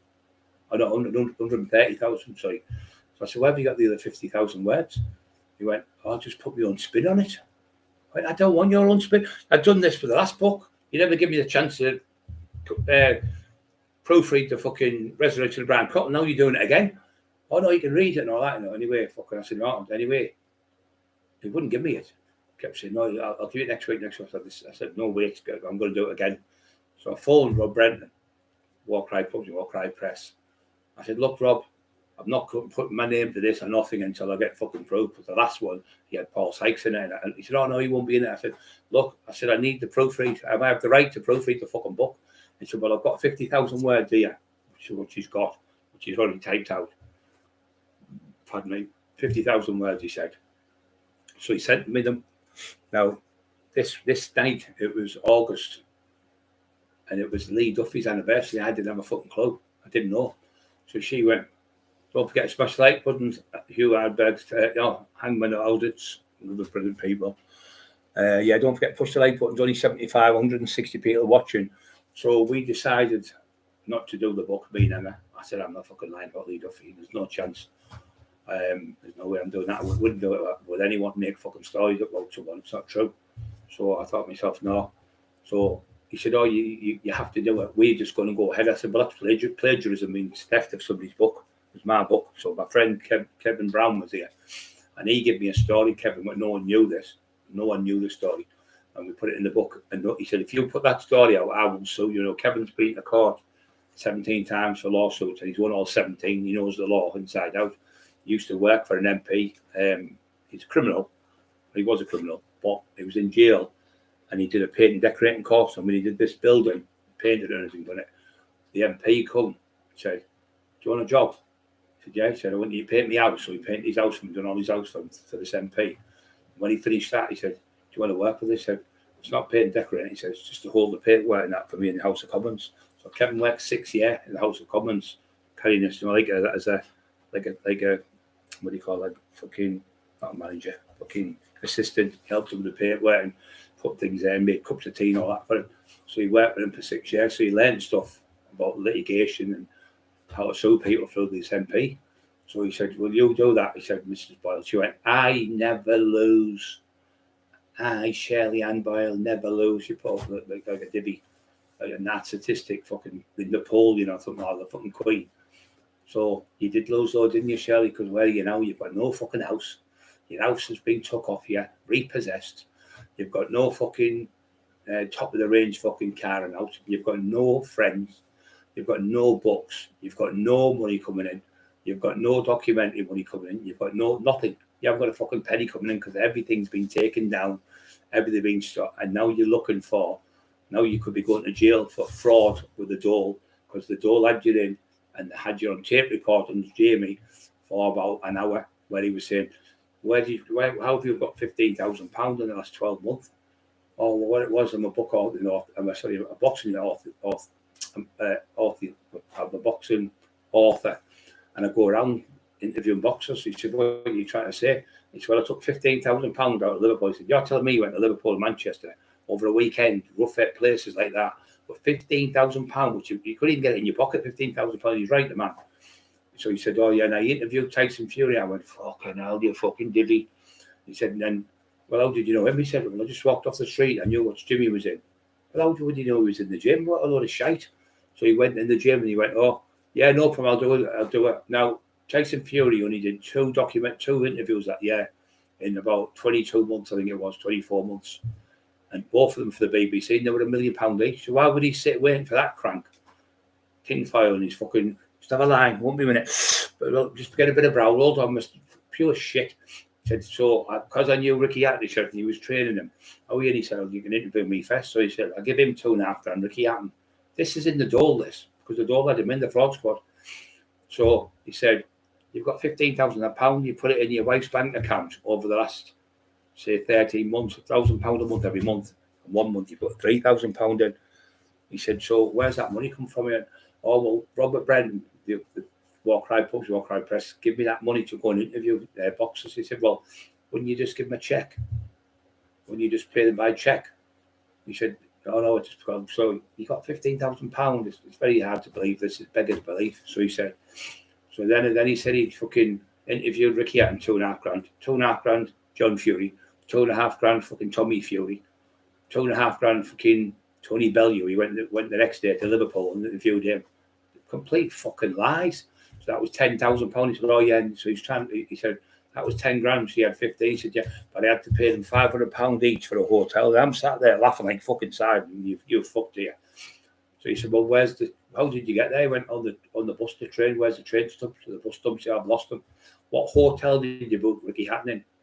"Can't remember." "What hotel did you book Tyson Fury?" I went, "I can't remember." "What hotel did you book Tony Bellew?" "I can't remember."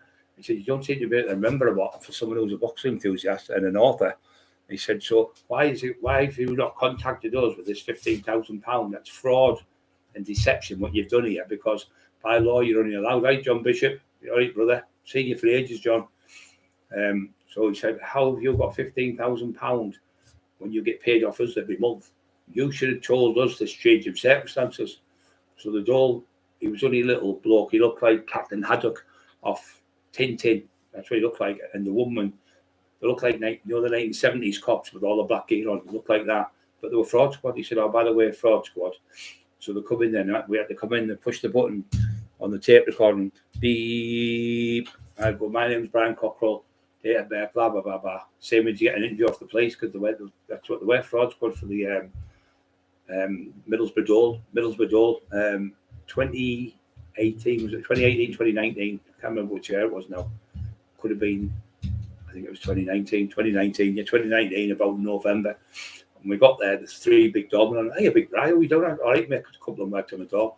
We had to wait an hour for these fraud squad coming from Northallerton, Dole, because he was claiming then in Middlesbrough, so he was claiming Northallerton, and then he moved from there, so it took a while to find him. Anyway, they found him in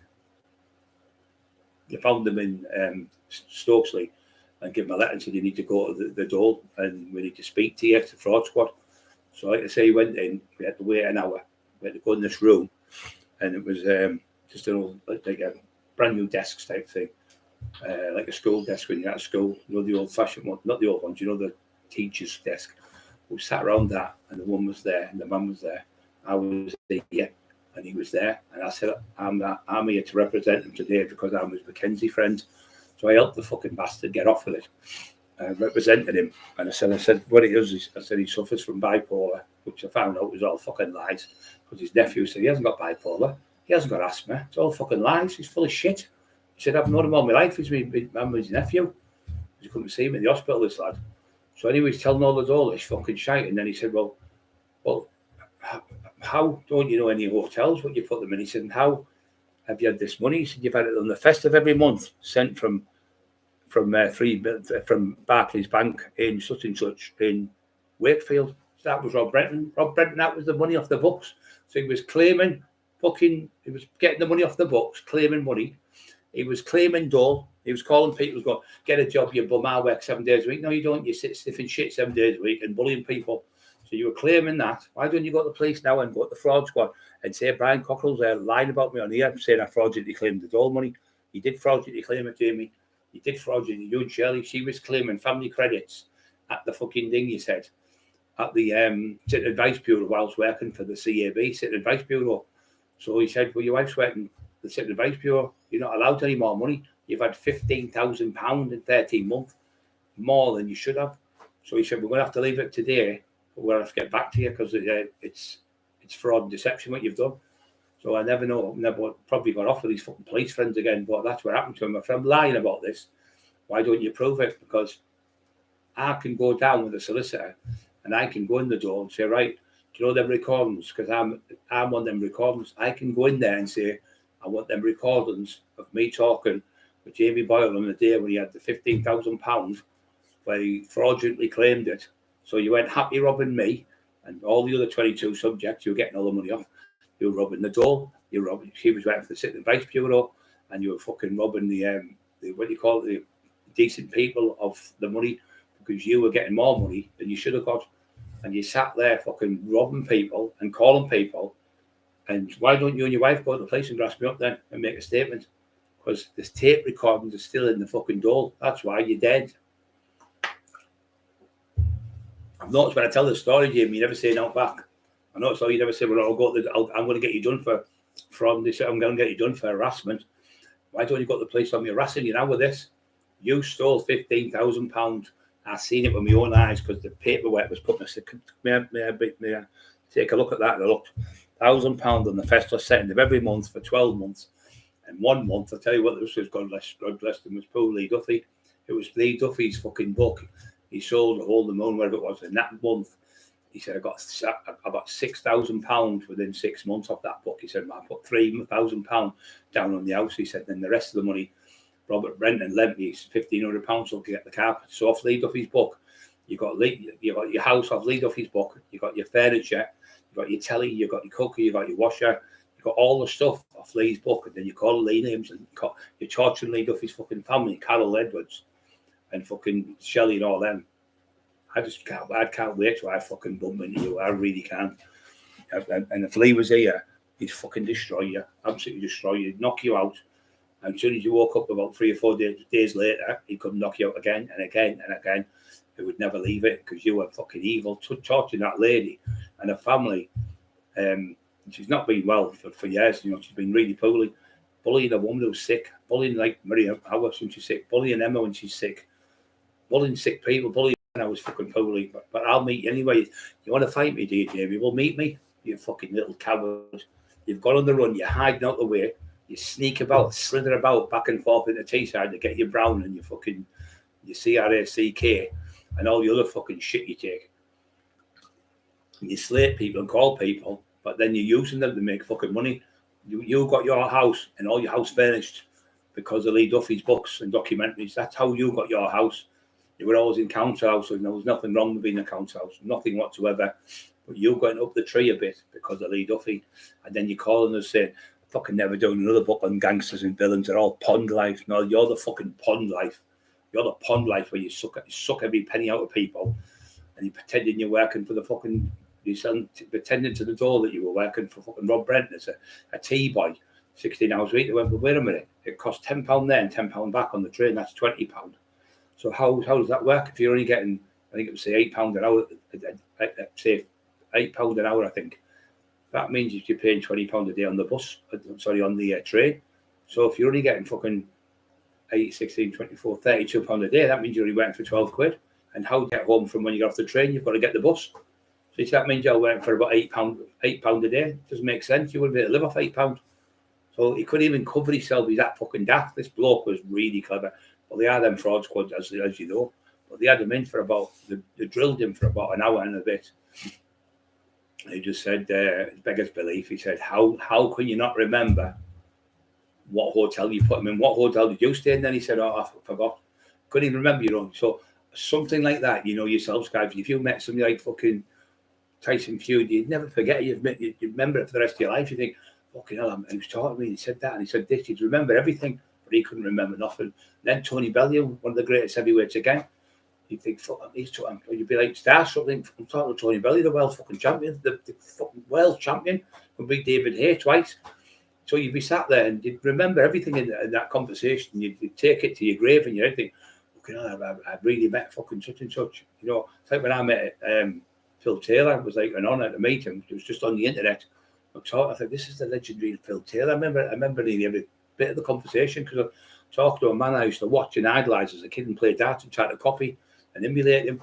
So you remember them things. It's like your hero. So you're trying to tell me you can't remember what Tyson Fury, what hotel you put him in, and where you walked with him and what you did. And then when the man said to you, well, where's the receipts of the £2,500 cash? You can't tell me you just went, there's £2,500. So they'd be breaking the law as well. He said, if we take the £2,500 off you and not declaring it. You just can't stop lying. You're just a liar. John Fury, Tyson Fury, Tommy Fury. Shit.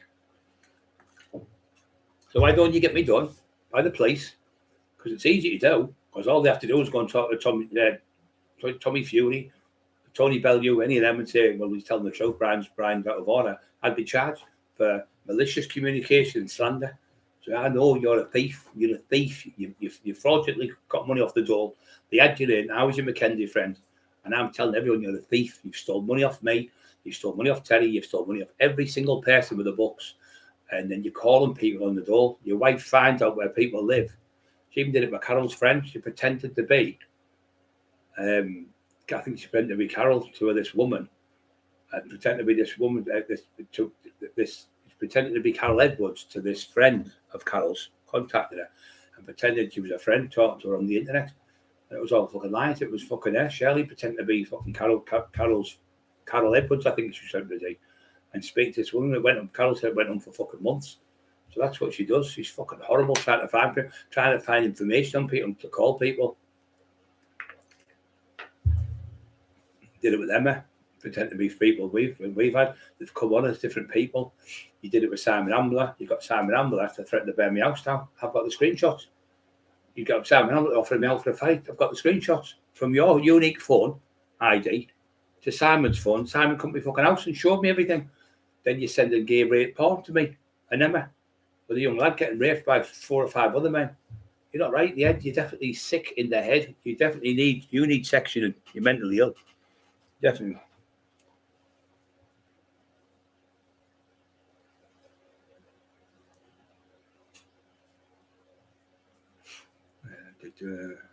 Freedom to the lads. 142 and 82 thumbs up. Yeah, the compulsive liar. Why don't you get me done now? If I'm lying about this, it would be not fraud. It would be malicious communication and it would be slander. So I'm telling you, get the police to arrest me and see if I'm lying. Come on. If it was anything else, you'd be straight on the phone, please. But you daren't go on the phone because I'm telling the fucking truth. You fiddled the door 15,000. 2019, but it was over the period where she was at the Sitting Advice Bureau. So when they go in the Sitting Advice Bureau and ask them when she worked, all the times and dates, everyone would coincide what I've said. You bought Lee Duffy's, you used $3,000 off the Lee Duffy book to put the deposit down, and Brenton gave you the rest, and then Brenton took it off the books. But you told them you were just a T-boy and you were working for £8 an hour. So how can you be getting £8 an hour and it's £20 a day for the fucking tax? 10 of there for the train and 10 of back, that was £20 a day. How are you going to make money out of that? If you're only getting £8 an hour, which is fucking four hours, 8, 16, 24, 32, £20 there leaves £12. So you're trying to tell me you were working for £3 a day by the time you paid your expenses. How the fuck could you live off £3 a day? You're fucking Dumbo the elephant and Dumbo fucking Shirley. Supposed to be a legal secretary. And then my relation said, if she's a legal secretary, I'll eat me hat. She said, her spellings are atrocious. Lee Whiteley, who's a great lad, he looked at it and went, he said, I think it was either 34 and 37 pages or 37 and 34, spelling all wrong. And this is supposed to be the legal secretary. Fucking bullshit. You work for the gas board in the Sitting Advice Bureau. Hello, how can I help you? Gas board, gas department. That's what you do. You know, pretending you work for a law firm. You're a fucking compulsive liar. I work for a legal law firm. Bullshit. And then you've got a lad to phone us up and threaten to burn your house down, and then threaten to rape Emma. That's when a couple of months after you found out what Emma's weakness was. So you use people's weaknesses, so you phoned up. But the lad used his own phone. He's got his number, so we put the phone on the internet, recorded it, put it on the internet, and people come on. I think he's from Middlesbrough, and so Barbara, loads of people come on. And then the lad fucking shit himself, so he went, he said, what up? Emma phoned him, he said, why did you do it? He said, Jamie Doyle, Tinfoil, got us to do it. He said, why? He said, he paid me in gear. He says, from Tinfoil, paid him in gear and paid him the money. He said, well, why did you do it? He said, because I'm a heroin addict. He said, he come around the park where all the people who were off their heads on drugs. Said, which person wants to phone this number for me? And I will give you whatever you give them. And he gave them that and paid them that. So the lad come forward and told us the story. He said, if you want us to come forward and go to the police, I'll go to the police and tell them. Then 2 weeks later, he contacted me anyway. He's asked us now to burn your house down. His wife's asked me.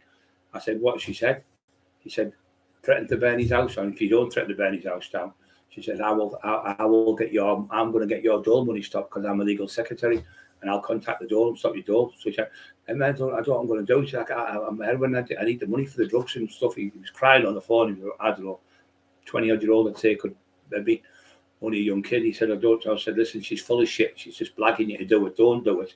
I don't want to do it. He said, I'm not going to do it. He said, but he offered to give me £200 and he wouldn't give me the money. I was going to get the money and just do run off and keep the money. He said, but now she's threatening me. If I don't do it, she's going to phone the dole and get me money stopped. That's how low life she is.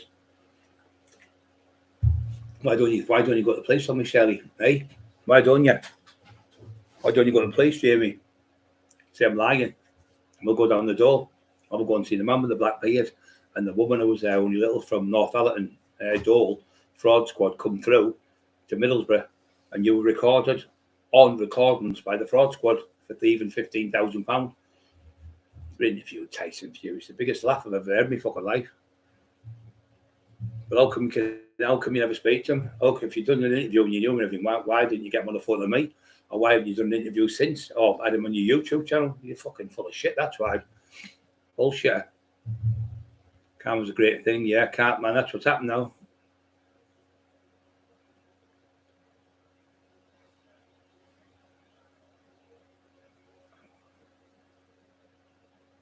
Post-time tonight. The joke was not there. What's that say? When the joke was not there. All that maybe striker meaning doing the damage. And then he solved the fucking murderer, didn't he? Jack the Ripper. 1 hour fucking Ripper tour. He went down London. Went to London to do walk on the streets to be for money for people. And when he's walking the streets, he got this man, and this man said, I do Ripper tour, so he paid whatever it was to go on the Ripper tour. Did an hour Ripper tour. No, the Ripper murders, Jack the Ripper, not the Yorkshire Ripper. Jack the Ripper was 140, coming up 145 years ago. There's been about, I think there's been over 200 books written on him. So the top police from everywhere, the Belgian police, New York police, MI5, MI6, they've all had a go at trying to solve the Ripper for 145 years. New York police said, even fucking massive police forces like CIA and people like that, they've all tried to do it, and nobody's found the Ripper. So Jamie, Emma said, our national treasure, is down there 1 hour, and he solves fucking Jack the Ripper murder. Jack the Ripper's murder he solves. The greatest ever unsolved mystery was Jack the Ripper and the Zodiac Killer, the only two. And he's been down there. It's been out 145 years. Multiple police forces all around the world have tried to solve it. But Jamie Doyle solves it, and Jack the Ripper is from Middlesbrough. That's what he said. Jack the Ripper's from fucking Middlesbrough because he was getting on the clipper ship. Now, Jack the Ripper killed 5 women. I even know their names, but I won't go through. Killed 5 women, and he gutted them from that up to here, and he took the internal organs out. And people thought it was a butcher, Polish butcher, and Jewish butcher, and it was in the writings on the wall. That was the same. And it was loads of people got the blame for it, and a Crimean doctor, and one of the fucking royal families supposed to be having sex with her, and she was pregnant, and loads of different rumours. But Jamie's found Jack the Ripper because there was a hand. Now, no hands were ever cut off these girls. It was just cut open. So he said there was a clipper ship sailing to here, to Middlesbrough, and in that bag, it was a bag, the doctor's bag. The doctor had left a hand, and the hand, the doctor's name was on it, and he was from Middlesbrough. That's what he's telling everyone now. He's going to be writing the new Ripper book, and he knows who Jack the Ripper is. And if you knew that, you'd be fucking everyone, the top Phil and Peter, everyone would come forward. So, we're going to do the real Ripper. We'd have just bullshit. You know yourself, like the Zodiac Killer. If anyone could find that, you'd be a millionaire. If they'll give you'd make a fucking £1 million or more than £1 million because it's a mystery within a mystery within a mystery. It's an enigma. So they couldn't find Jack the Ripper, but he's been down there 1 hour and he solved the murderer. Jack the Ripper is from Middlesbrough. Why couldn't he be from Australia or somewhere else? Why did he have? So whereabouts in Middlesbrough is he from? He still hasn't told us. We want to know where is he from, Jamie. Is it fucking Borough Road? Fucking bad bunker, did he? Vile, horrible, and low life. He's not the word for him. Horrible. Pure vile. Yeah. Patrick Cornwall, mate. Yes, thank you. You Adberg. Massive nonsense. And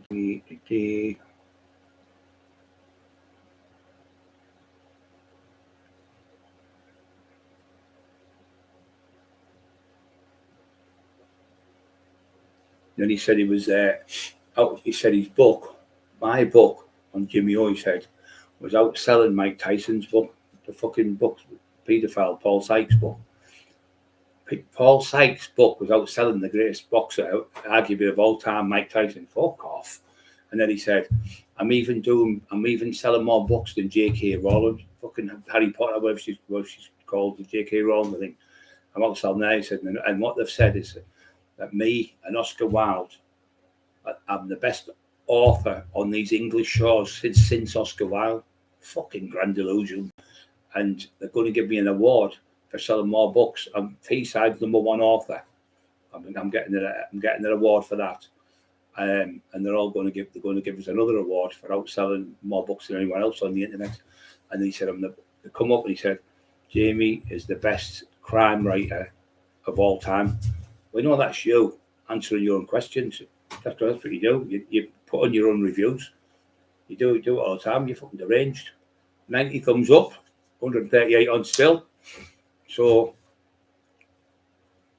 guys are bad.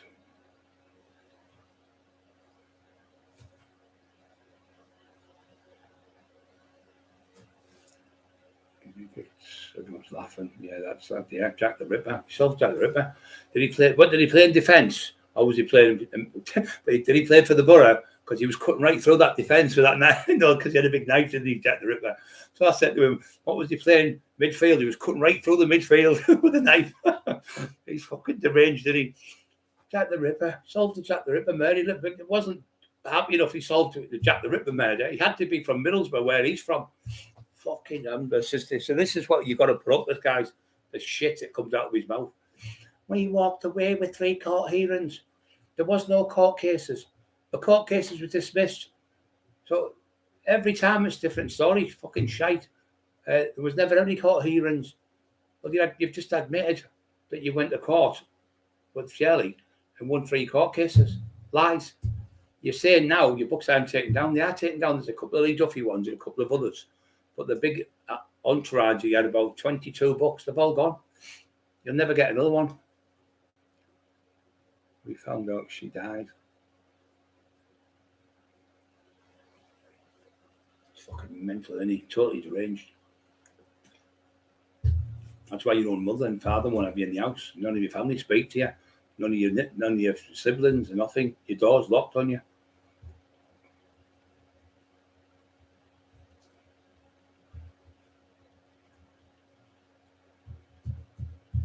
Jack the Ripper had me in fits. Yeah. Cut through that defence from Middlesbrough. He hasn't said where. Fucking hell. What if he's got any what if he's got any kids? He'll have that morning next. This kid here will get some fucking baghead off the street and go, this is his descendant of Jack the Ripper. Jack the Kipper. Jack the Kipper. Jack the Kipper. He's going to have the fish up there. Jack the Kipper. This is Jack the Kipper. Fucking Jack the Ripper's son. Great grandson. Fucking lies he tells. It's just pathetic. And Charlie went, he stood like that on a chair. Fucking staring. He hasn't got one muscle in his fucking body. He stood like that and she goes, my husband's growing from strength to strength. There's not a fucking ounce of strength in him. Let's state of him. Tramp. Absolutely. He's calling fucking Steve Mack went, oh, you scruffy, you close the street. He's got fucking top of the range, proper pucker gear, top of the range gear. All that fucking posh stuff you get. He's got all that stuff, Steve. And he's calling Steve. He's got a pair of fucking grey pair of flannel bottoms, so that's about 8 inches too fucking short for him. A pair of trainees he's got out of Primark. And he stood there with his pot belly. Then he's on another one, but he's got a pair of pink shorts on with a bluey coloured top, with his big pot belly with a drink. And he stood there and this and that, and it was round the corner from Carol Edwards, who was Lee's partner, and like about Lee, and you could smell the blood round the corner, and you could do this, and just. I said to Sean, "What the fuck, Sean?" He said, "He's loopy, definitely loopy." I was talking to Sean the other week. I shouted at him the other week about somebody's come on. He told the truth. He said, he's ruined the book company. He has no more books. He's not selling he's not making no documentaries or nothing. It's all lies. It's all just made up. He never said the word lies. He's not. No one wants nothing to do with him. Not a soul wants nothing to do with him. That's why he's having to hide down the desk. I think that's somewhere he's supposed to be at. That's the rumour. He's supposed to be down that way, working in Chemical Alley. Remember Chemical Alley? We killed 55 American pilots. We shot down 56 planes.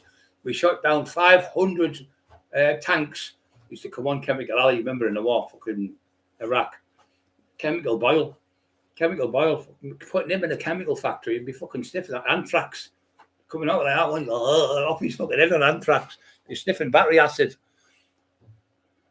Kev Robbo, one of my very good friends, rang me yesterday, and his brother, Robbie and Kev, have never, ever been a boxer. He's had a lad, but he's never boxed. Boyle is full of shit. There you are, then Kev Robbo. No, Kev Robbo is a really good boxer, a really nice lad. And Kevin, God bless him, he fucking, another one like me, can't stand fucking heroin, fucking hate it. Chased him off when he was 15, 16-year-old, selling heroin on the streets of Hemington and Colburn. He chased him off both places. Then he got chased off Park End. The lad down there chased him off Park End. The lad down there from Park End said, you write a book about me, I'll break your fucking jaw. Shit yourself, you had to move. Then he was in Brambles Farm. It's in there. And the lady we bumped into up in Hemington, she said, hey, Brian, you all right? Oh, Brian, how are you doing? Is he still giving you loads of grief? She said, I went to school with him. She said, he was horrible. She said, all this shit about him being Scottish. He's born in Scotland. He said he was born in Berry Gills. Berry Gills. I think it was Berry Gills he was born. And she said, I went to school in the infants, in the juniors, in the seniors. It was always the biggest bullshit of walking. Then I talked to another kid called Simon, who works in the, he come to see us at night out he come with his dad. His dad was on the drink, and I got his dad off the drink, got him completely off the drink. He'd been on it for years. Talked him down and said, look, do this and do that. He's been off the drink for years now, 3 years, 4 years. So he come here a couple of times to see me and Emma. A nice kid, Simon. He said, when I was at school, he'd be friends like the best fighters, and he would say, that Simon's been calling you and getting beat up and go, laugh around the corner. He's definitely fucking twisted in the head. Then he went to Lingdale. He was in Lingdale, which I used to box there. Smiler to spar with him, big smiler. And Roy Hood, who used to box there, lovely man. And he befriended 2 army lads there, 2 brothers, and they were like top fighters. He befriended them, but they found out and chased him in the end as well. So everywhere he goes, like Dennis Power, who was a brilliant boxing coach, lovely man. He got his phone. He's going to borrow your phone because Dennis threw him out of the gym. He borrowed his phone to phone a taxi, he said, or whatever it was. And he downloaded everything, sent it to Shirley. So then he got on the phone. He was saying, it's me, Dennis. Do you fancy a date to Dennis's friends? So he had Dennis's phone because he had all the numbers of the women, like say people's husbands' numbers. And he was phoning up and saying, oh, it was such and such. And he said, he wasn't phoning, he was texting. Sorry, he was saying, you fancy, say, Margaret, you fancy going on a date? I fancied you for ages and all this shit. And pretend to be Dennis. So Dennis' friend, what the fuck are you doing, you? Found out. Oil had pinched his phone and cloned it. Poor Dennis. So Dennis's son was going to smash his fucking face in. And Dennis chased him and he fucked off. He had to move from there, another one. So Dennis kicked him out of the gym. Then he went to another place on a night out with Terry. And it was my friend Peter, I can't fucking think his name now.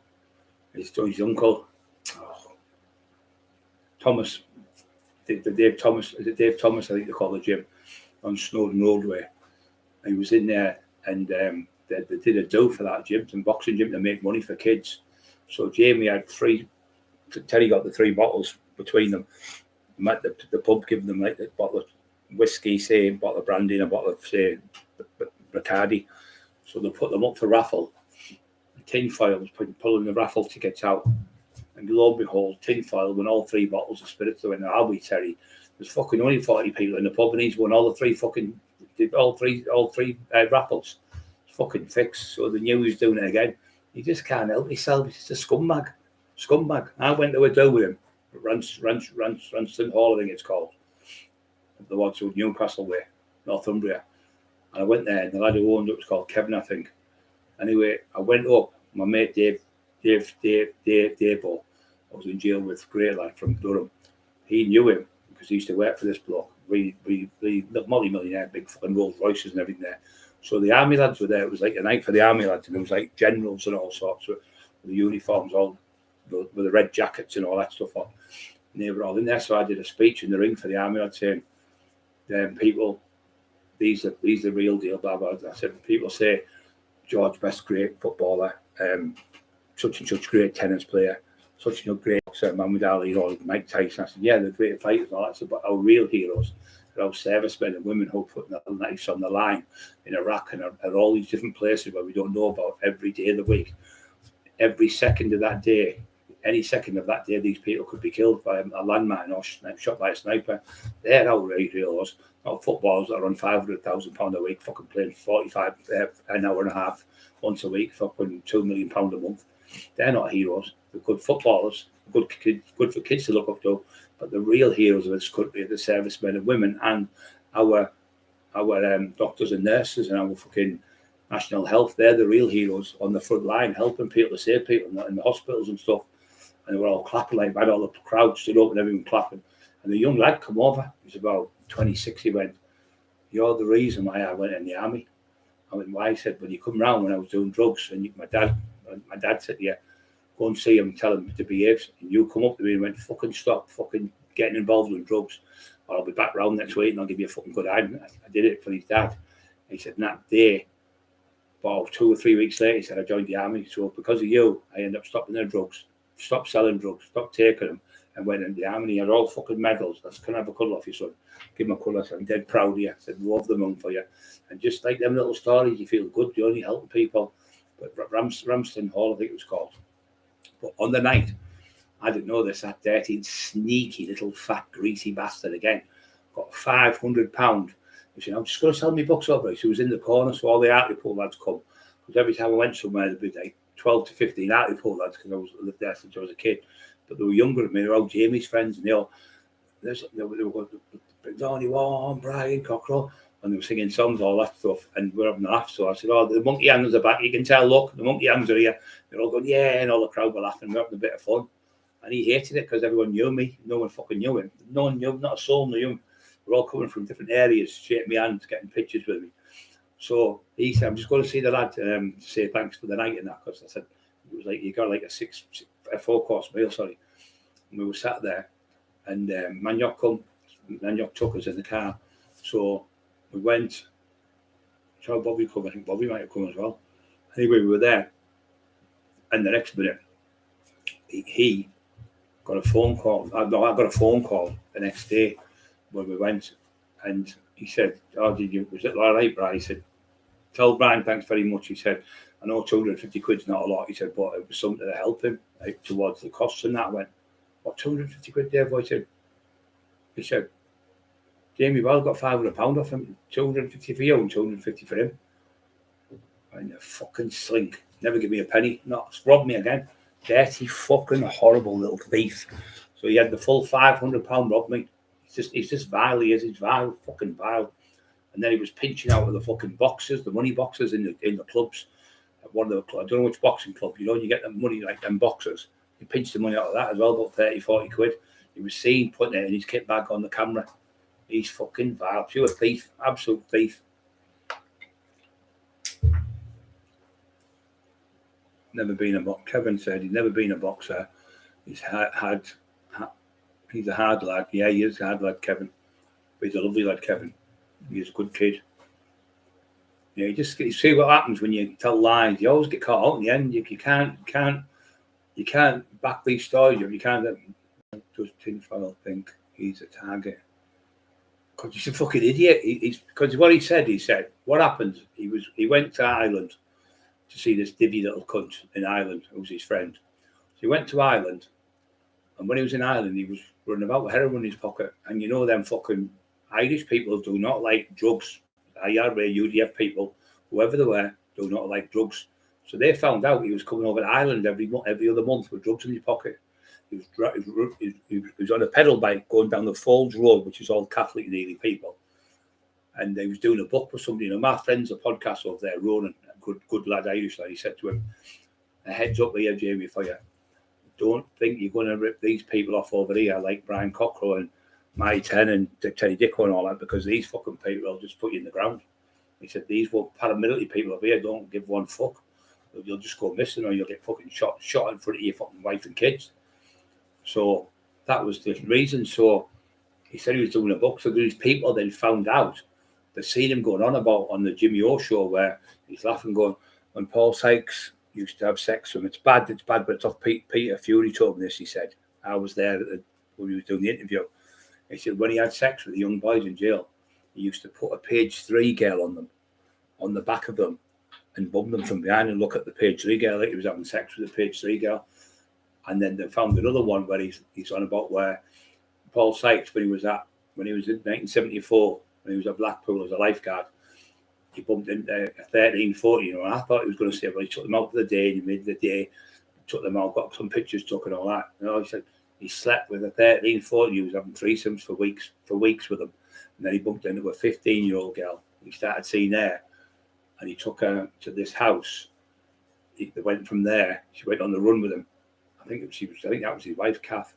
Went on the run with him, and so she went to Brighton. And when they went to Brighton, the family, the people who were at the house when they were Brighton, he stayed there for so many weeks. They woke up.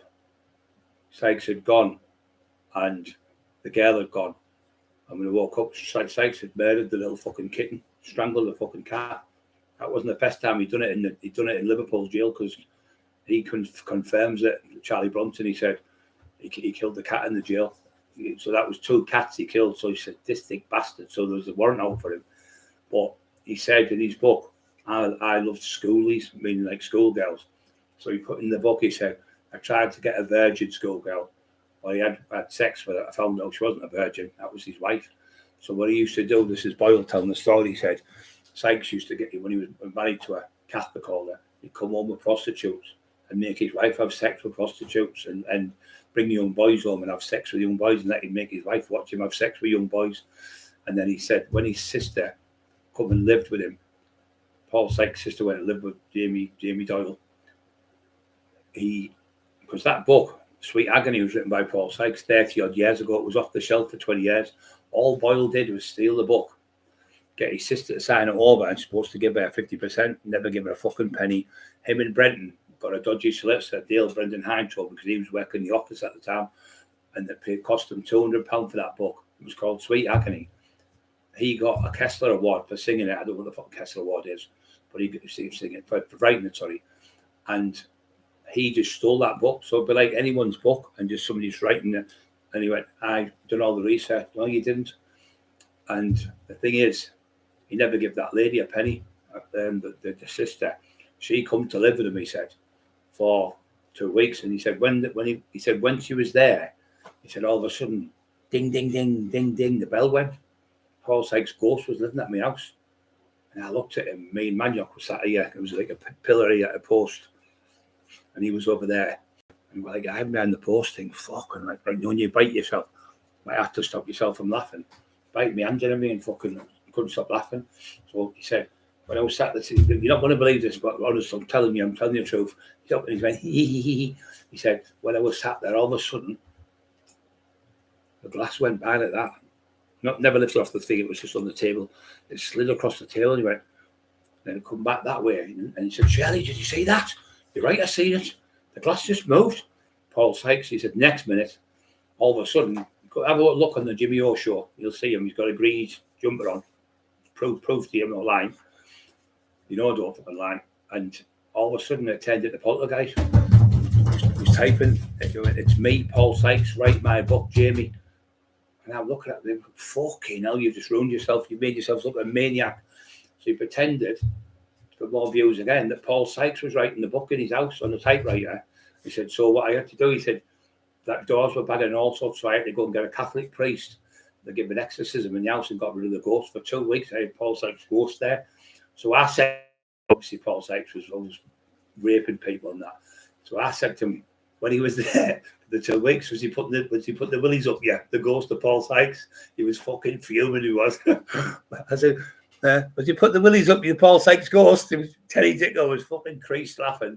So he watched it. But it's on the it's on the Jimmy O show. Now, Jimmy O's got problems with him. Apparently, somebody's phoned us the other day, texted us the other day and said, Jimmy O's done a book with him or something, and he's robbed Jimmy O with a book, and he's robbed Jimmy O for something else.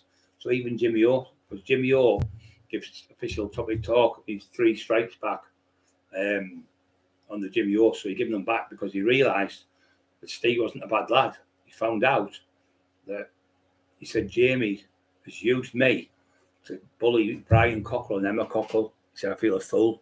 He said, he's just used me, used everyone. So all this time he has been bullying Brian. So Steve went, yeah, he's the proof. So he showed Jimmy all the stuff and Jimmy went, unbelievable. He said the lies he's been telling, saying Brian's going to get him shot and Brian's going to get him done in, Brian's going to do this and all this fucking shite.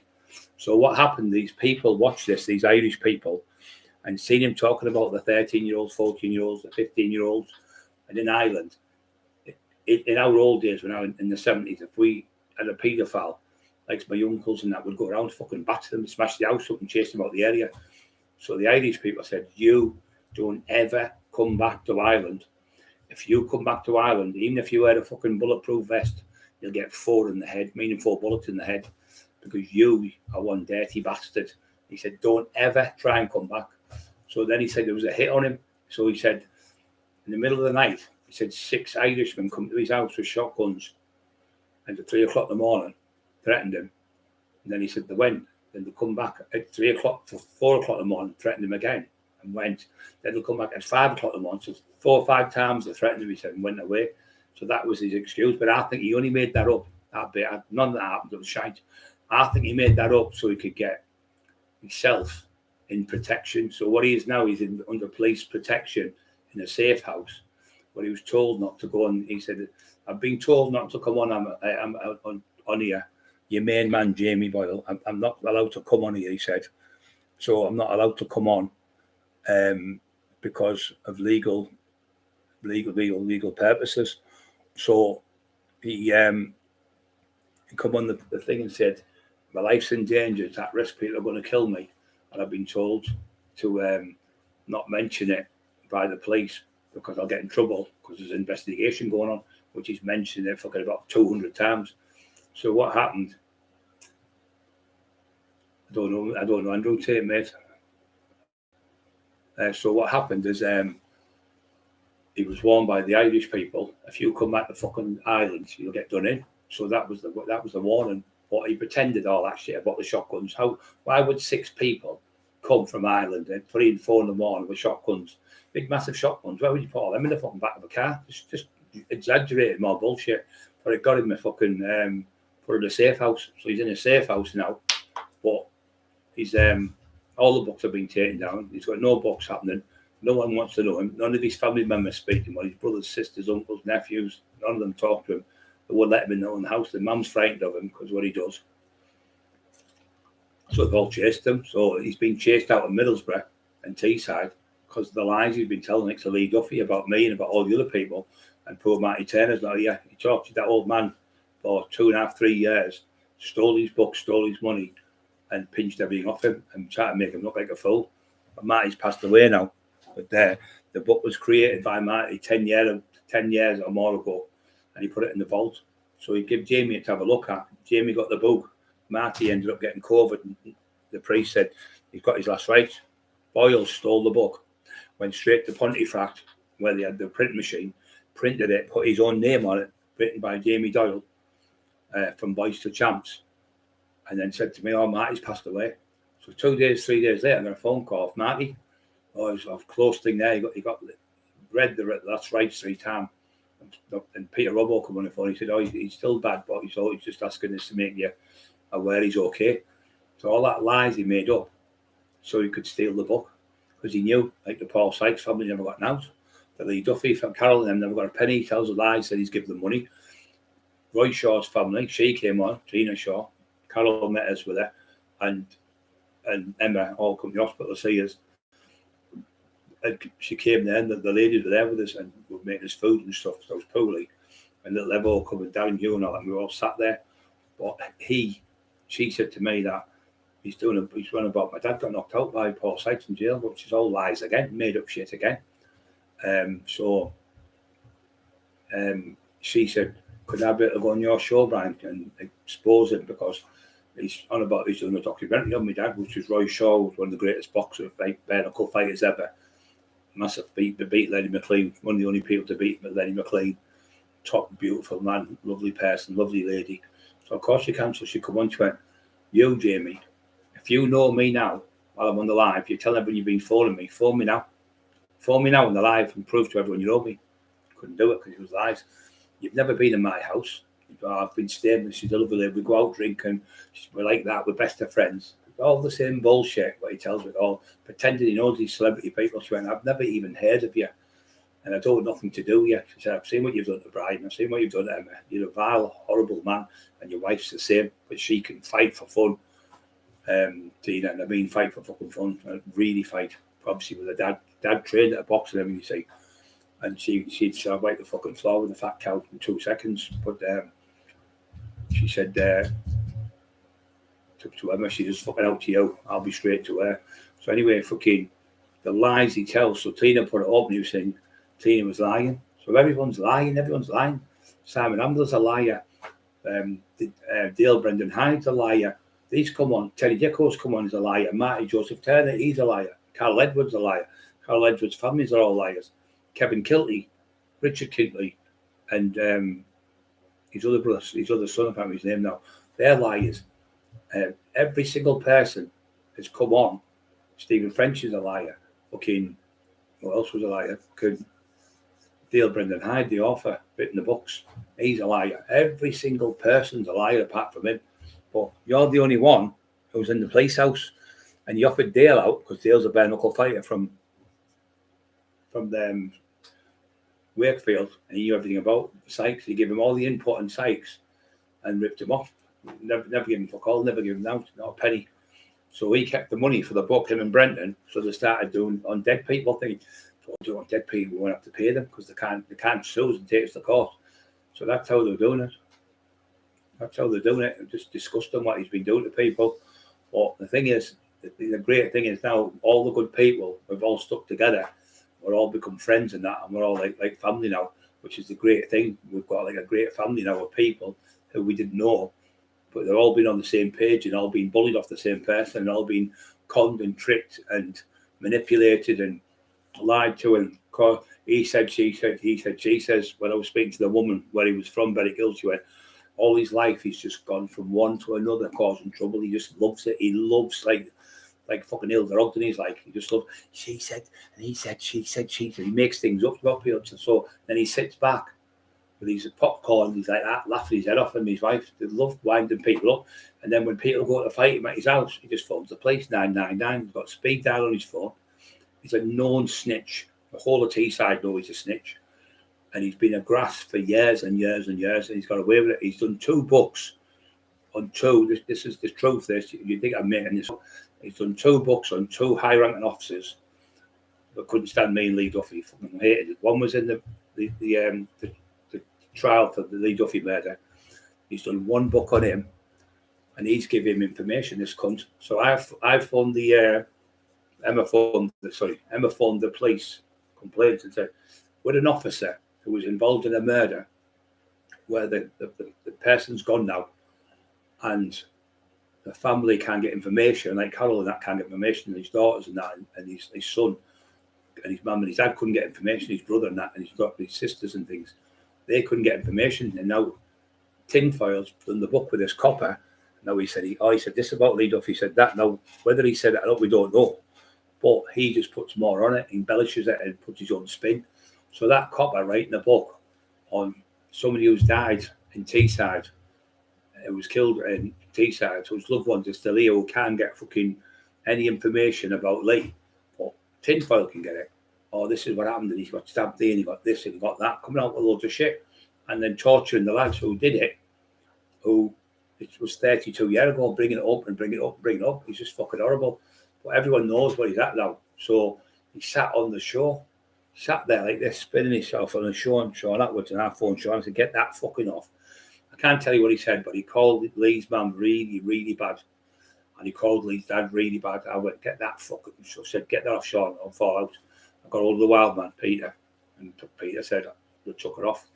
So we got him phoned up as well. So about 10 of us phoned up. But Peter went to me, he's fucking horrible, and he said, a couple of times he's trying to call you, Brian, when we were doing the show. This was like with Sean Atwood. I went, yeah, Brian wouldn't say that, and he shouted at me, fucking shit himself. So, and Sean Atwood confirmed it to me. He said, yeah, I wouldn't let anyone call you because you were like his hero, the wild man's. He said, when he was younger, he was up your way, and it was all about you. He said, in them days, he said, he's talking about you, really respects you. When I got to meet Sean, he was okay. But he was trying to say, I was calling Sean, I was doing this, what he does with everyone. I was calling Jimmy O. I never called Jimmy O, but I lost my temper with Jimmy. I left him a message, like bad, not bad, like saying, you fuck off, your arsehole, or whatever I said to him. You're full of fucking shit. He's a scumbag. And Jimmy obviously knows now I'm not telling lies. I was telling the truth. He was bullying all these people. He's robbed all these people. He's got away with it for fucking 8-10 years doing books. But there's not one person standing up for him. Not one person standing up for him. Just his compulsive liar of a wife. Compulsive liar. He can't stop telling lies. Bye, hillbilly. He was when somebody said to him, my friend, I can't say his name, but he said to me, "You're but a fucking peasant." He went, "How dare you call me a peasant? How dare you?" And you know that narcissistic fucking shit, as if they're like Napoleon, because it's called grand delusions. You know, you think you're something you're not, and you're not that person. And he's going, "I'm the best author since on these shores since Oscar Wilde," and people are thinking, He's fucking barmy him. So now everyone knows he's just a complete bullshitter, Billy bullshitter. Freedom, the Billy switched to his main account. Paul Psycho. Do you mean Paul Sykes? Is that what you're on about? I went to fight Paul Sykes in Wakefield. Not for a fight, I went down and taxed him. I took £1,200 off him with Terry Rich and Dave Garside. When we went down there, it was funny. We went from Hartlepool. That's where I lived. Malad had stopped up and they picked me up. But I went to Hartlepool first. I left my car to went in Dave's Garside's car. So we drove to Wakefield. We went down there. And he took £1,200, which in 1991 was quite a lot of money. It's quite a lot of money now. So lad said, you can have the £600. I said, I'll go. So we went down, got us there. And we went to this pub. And Sykes is at the table. And we goes in. I said, hey, yo, where's that fucking money? So we had to go and see this other lad who got the money. So we took the £1,200 off the lad. Went back to Sykes. I said, get outside. Get outside. Me and you, one-to-one. He went, no, not like that. He said, and he waved me on. I said, get outside, you fucking divvy. And he was still boxing there. It was 1991. Tinfoil's going, oh, you wouldn't have beat him if he was boxing. He was boxing. He wouldn't dare get up, you daft little cunt. So then I went back another time with Dave and another lad. Went into the pub and offered him out again. He still wouldn't get out. And at that time, we took these elephants off him, these jade elephants with a lot of money. He taxed someone, but we taxed them back and gave him the lad. So twice I offered him out, and twice he fucking wouldn't fight. And then when he was in Middlesbrough, Dave Garside offered him out a couple of times in the pub, Spencer's pub in off the park in Middlesbrough. And then when he was in there, he was doing a speech on stage. He was talking. Terry was sat next to a lad, and he shouted, "Sykes, are you still bumming the YPs in Durham?" He went, "Who said that?" He went, "I fucking said it." Then somebody else said, "I said it." And somebody else said, "I said it." So they all jumped up, travellers, loads of them went, "You fucking nonsense." We're going back to him. So they had to grab Dorman, had to grab him, get him out of the pub, put him in the back of the car, and Sykes was took back to fucking Wakefield, where he was from. Got chased out of Middlesbrough because he was a fucking nonce. And he's putting in books. He knew, because he said his sister, when she lived with him, said to him, "I wish I had a lovely brother who could hug and cuddle and be talked to, not the monster who used to come to my bedroom and rape me time and time again when I was a kid." So Sykes was with his own sister. Jamie Doyle knew, but Jamie Doyle hid it from all of you because he didn't want you to know, because no fucker would buy a book on a paedophile raping his own sister. And that's what was happened. That's what happened over and over again. But it's been proven now. Everyone knows there's that many people come forward. The Screw come forward and said, "I've been a Screw 40 odd years." He said, "Whatever Brian Cockerill said is true and a lot more." He said he was doing it. He used to have a chessboard. And when young kids would come and say, "Fancy you, I'll teach you how to play chess." And he'd go, "Oh, yeah, okay, mate." So we'd go in the room with a young kid about 22, 23, go in with him and fucking rape him in the fucking room in the prison cell with the door locked. And then after association, put him out. The kid didn't dare say fuck all, because he used to knock them out and rape them. Or he'd do it the easy way and say, he'd hold them down, rape them, and leave half on tobacco. He was known for doing it all over the fucking prison service, everywhere, Durham, in what do you call it, Liverpool, Manchester, Leeds, everywhere he went, he done it. And the Screw said, "Brian's right." Everywhere he went, he done that. Now, I think I put a poll up. There's something like 270,000 people have been on it, and something like 150,000 people have put the thumbs up to say we all think he was a nonce. So it's just overwhelming with the people. But he also said Sykes was swimming in the sea, and he'd say, punch the shark in the ear, and the shark will just swim off. The shit he comes out with. And then he's got Paul Sykes walking down the beach with a shark on his arms. A great white shark weighs about 2.5 tons. Fucking huge. And he's trying to say he could carry a shark when fucking 2.5 tons. Just shite comes out his mouth. Right, guys, I'm going to shoot. It's been on 2.5 hours and I'm knackered. So thank you for everything tonight. 101 people, still 134. So I'll let you get some food, some starving myself. And I'll be back on tomorrow and speak to you and have a great day. Don't forget to be positive. Think positive. You'll be positive. Think negative. You'll be negative. It's so easy. I can get out of bed tomorrow and think today is going to be a great day.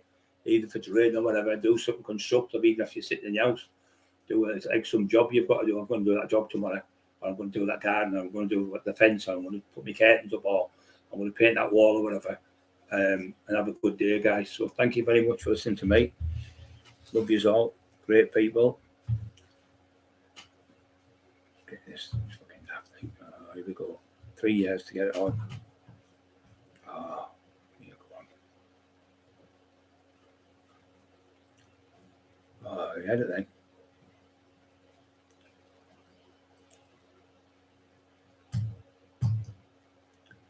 That's that one. Come on.